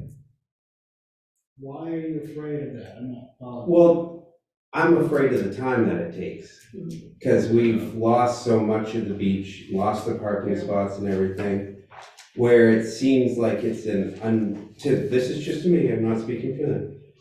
It seems like it's an undue time suck that is unneeded, when it seems to me that we need somebody that specializes in that research to come in and say, Well, who is that person? okay, that's fine. You know, and we can pull that information if that's what you would like, but So that would be, you know, like theoretically, we draft a charge with a timeline, and then amongst yourselves, I mean, Nick, you could be like, this is not my wheelhouse. Dave, would you be willing to reach out to the DOT, to MCOG, Shane, do you have time to look into what other communities may be doing? You know, and it's like a Google search of, And it could be just coming back with, 6 different articles or calling, your counterparts in other communities, like Owl's Head or anyone to say, oh, okay, I've heard back from these 5 towns and this is what they're doing. They experience the same thing. This is what they're doing. What's Northport doing? Make that call. Yeah, we did that for our current morning, the feast. that we Yeah. scheduled. So, I guess that's the thing that the board can't do, and we're reluctant to task our paid staff to do, because we're already piling a lot on. So, we're asking, if you say that that's too much, we'll figure out another way. No, that's fine, but can we come back to you with an email that says, if somebody has time to look this up in the next 2 days, and be like, Gartley and Dorsey, because they just did South Shore Drive on Osborough. Gartley and Dorsey deals with shoreline erosion.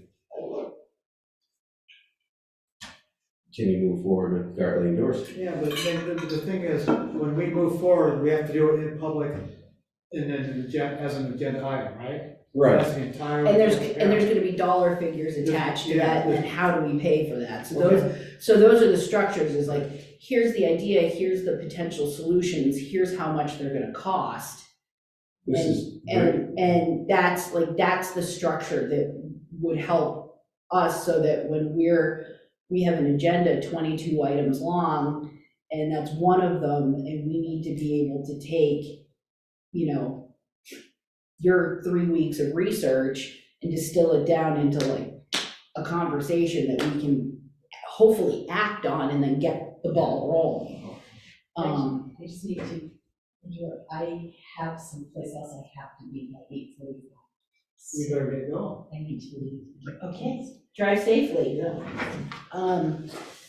So does that That help? helped narrow it down though, because when Okay. we started that reclamation thing, it was just like, the charge was to look into reclamation, but now I see more what you want from it, Yeah, but we can't contract Gartley and Dorsey to do it. no, you can only make and ideally we'd have kind of multiple, if Bartley Dorsey's it, because they're great at what they do, then it's like, all right, what's your time frame for getting this done? How much is it gonna cost? So that your recommendation to the board is, our best recommendation. We've talked to hopefully more than just one group, and depending on the cost, we may be required to put it out to bid anyway.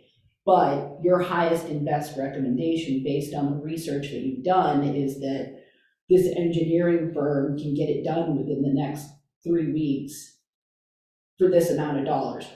What do you think? And then our job is to say, well, here's the funds we have available. Does this make sense that we can get done? And does it pass the straight face test in front of the voters? Yes, we'll move on your recommendation. Does that help you? Shane? Yeah. I'm like, I'm getting a look. I feel like we've gotten mired in the details and some things like reclamation. It's like, that's just one topic of this whole discussion. Sure. And I think the bottom line is that our committee needs some specific line items that are important to the select board that we can discuss in committee and give you our recommendations, whether it's someone to talk to in terms of a professional organization or an individual within the municipality itself that can help us with that, like Matt. Those things, we can give you those recommendations, you can discuss them and figure out how you want to implement them. Mhm. And the inverse is that we determine what is most a priority for the success and the usability of the facilities down there, and then we adhere to whatever timeline that needs to be done so that we can proactively plan to make the repairs or the maintenance and to get that into a budget item so that it can be done prior to something failing. Yeah. So we get all that. And the only reason for bringing up the whole shoreland issue is having some critical, it feels like there's a critical amount of, or that timing is critical because of what the DOT is doing down there at the harbor, and the fact that we're actively losing shore line as we speak, and that we have an up in the air conversation with the sewer district. And so having more information about timelines, funding, and et cetera, to have, we're trying to kind of put a puzzle together all in one go. And so the more information we can have at our disposal, so that it feels like we're gonna have to push like a big go button all at once with a number of things. And so that's my only thought for tasking you with that now, is that hopefully we're all kind of working towards that one I don't know, bottleneck of decisions that we're all gonna have to make. Was any of the dune lost there, on like the South Beach? Or, We actually gained, or moved it up further, because, well, I just saw that, so. Because I had to That's- pile the bricks out of Route 1. that's McKay Road. Well, this is McKay Road, that's McKay Road, and this is McKay's swamp water, duck habitat. That, once again, we had to go out and breach the dune to drain. I actually did it several times. And get the debris off the road, but pieces of docks or decks or whatever in this area that are still there, that aren't ours, they're on people's lawns, but, I didn't go down over the beach to look. We do have to, on an annual basis, survey both north and south of the ferry terminal. When we put the wave break in, the stone one, part of our environmental permit requires us to do an annual survey of the beach. And it's moved up a little bit, it's moved down, it's moved out, it's moved back, and every year is different. I think it's like, and this storm takes it, and that storm brings it back. Right. It's weird. It's not really weird, but it hasn't moved substantially since '05 when we put that thing in. So, Because I was wondering if that was part of it too. Yeah. Because that dune's in the harbor, so. Mm. Like, where does it stop? Like, when we call and ask questions regarding Lewandowski, should we be talking to him about other town properties too, like Harbor Park and, or what's it called, I'm sorry, Penobscot? yeah. And Caltrap. We're pursuing a little bit there as well, not necessarily with them, but we're trying to see if we can get FEMA to say, oh yeah, that's a problem, but. I was thinking more, and, or if you wanna nudge that, but I guess I was thinking much more specific to our parking, boat ramp, harbor pier infrastructure. Yeah. Right now, I mean, like, we could totally fall off the map thinking about the but just, I'm thinking about what our users need to be functional. Right. To your point, like, I think the select board very clearly has their marching orders when it comes to like the fender piles, or we didn't mention the railings, because I didn't want to add one more thing, but the railings down there are toast and beyond, they're well beyond their replacement date. So, yes, so I think, 2018. yeah. Yeah. Yeah, I mean, and part of, again, I also didn't want to mention it, but the davit that's closest to the ferry pen, the railings are just not attached back there. I mean, it's where the decking lifted up. Anyway, not to get mired in the details, I think the board has the list of stuff that we have to assign dollar figures. There's no nuance, there's no question there. We just have to figure out how to fix it and how to pay for it. Yep. And so it's things like the parking boat ramp and how to do that and how to fund it that is a much bigger question. And there's a lot of characters at play. And so having your help with that would be great. Perfect. Is there anything from the harbor committee that you feel like beyond what we've talked about that the board should be thinking of? Or actively working on?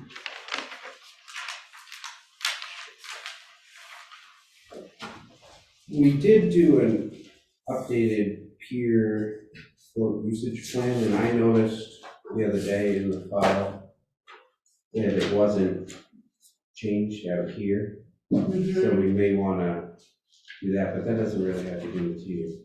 Yeah, but we should update it. Since it's updated. Yeah, It was a few years ago that we did, I don't remember what year we redrew it all. I just think it was too. We reviewed it. Yeah. Yeah. What else, you had something on your list there. No, I don't think we've covered it all as far as I could recall, because we'd start everything. Oh, the seawater, the sewage pipe repair. yeah. That was a big discussion. That was- Yeah, the funding from the DEP. Yeah, that's a tricky one, because we don't really have I mean, how does that work, David, with the sewer district being their own quasi-municipal entity and it's their infrastructure, but it is arguably Visibly in the harbor. happening right there in our harbor? My understanding is that they had a visit from somebody from Augusta. Breathing down their neck? Yeah. Okay. But You had one other. when they were in to talk to us, they acknowledged the challenge with the Oh. Mhm. but Yeah. didn't say it was imminently close. I thought that they received funding to repair it also. I think they were diligently looking for funding to repair it, but We largely can just be a squeaky wheel. Right. we know who to speak to if we need to. Yes. One of the questions was, on our pier usage plan from years ago, we moved the trash cans to the corners of the entrance to the ramp, not the corners off. Mm-hmm. And if that moves forward, Mm-hmm. if that happens, would the board bring back the big box spot that was removed a year That ago? would probably come from the harbor committee's recommendation for Yeah. next pier float plan. Yeah, I guess I would say if you guys could, let's see, when does that due? When are you guys scheduled to give us that? June? November usually is on. Pier and float plan?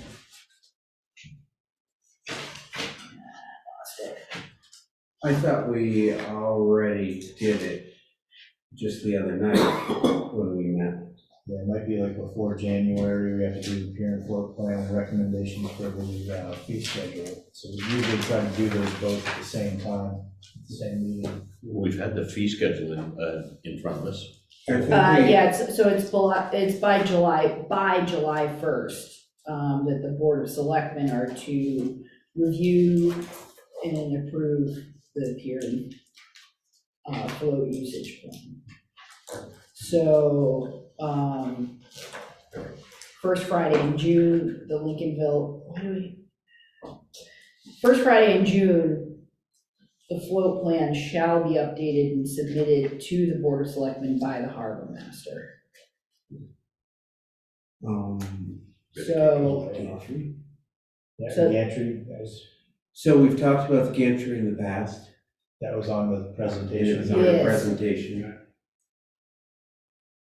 My personal recommendation, not coming from the harbor committee, is the ramp survived a 90-mile-an-hour blow, which it shouldn't have been in the water for anyways, but it was tied off, but it survived. And we don't have that gantry there now. My personal recommendation is it would be detrimental to have the gantry there because of the movement. That it was allowed to move, the float can move, the the ramp moved and everything freely, and it wasn't beating off the gantry. And so I personally would hope we could move that money that we have allocated for the past 5 years for the gantry into something else for the harbor that we could use it for. We'd have to get voter approval, right, to move that to like harbor savings? Well, that was put into the capital improvement plan, so I guess it's your own peril. You Yeah. could choose to spend it on a harbor it was put in the harbor capital improvement, you could, but it's somebody at some point might, say, why didn't this get done? And you could, then you'd have to say, well, we got a recommendation from the harbor committee that wasn't necessary, I know, appropriate, so we didn't expend the money. because we've talked about it quite a few times at the harbor meetings, and some of us think to move forward with it, and we never like come to a consensus, but if it's not broke, don't fix it. Maybe. We could be creating another problem. To be fair, I mean, if each one of those, we have 4 ramps down there, each one of those ramps is $15,000 to replace. And it takes one storm with the wind and wave direction and the ramp being down to damage one or all of those, especially the new one that's the most expensive and the outermost one that's used the most. On these high water events, you'd see that ramp, like the float would be higher than the pier, and the ramp would be just walking around like that on there. If it was up on a gantry, it wouldn't be pivoting off of the float. From a municipal infrastructure standpoint, it would make so much more sense to have a gantry in place to protect what we have and not have to hire a crane service or anyone else to come and pick it up and put it down every time we want to. From a user standpoint, it may be less preferable maneuverability and access for various boats. But if you wanted to, I haven't seen that thing just kind of wandering around like that and knowing that we have to pay each time we want to disconnect it. I think we put that money in there for a reason and made that recommendation for a reason.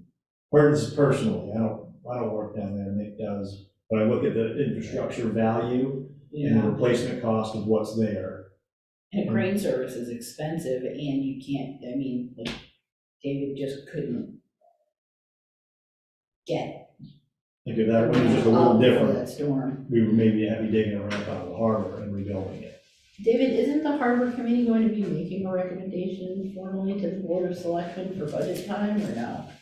Not to become. No, That's they usually provide input to the harbor master, who then incorporates that within the budget requests and the way it goes. I mean, if they've got,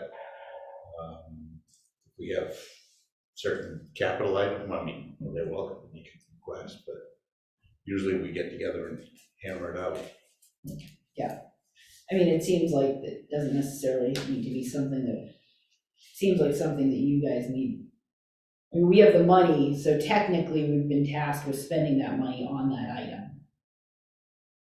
But if the harbor committee is going to make a difference, like, we've already been giving our orders and the voters have approved that. So in theory, the people have spoken that they want us to spend that money on that item. But if the harbor committee wants to make a different formal recommendation to the board, then you need to have a meeting and get that information to us in February. Give up a day in January Yeah. or two.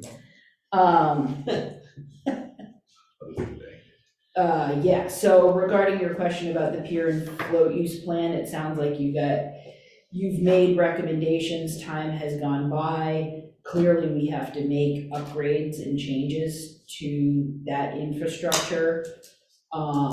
It sounds like, since early spring, you're gonna need to be coming back to us again with your recommendations. Hammer on that again, take a look at it again, recognize that the voters are gonna be voting on bait boxes.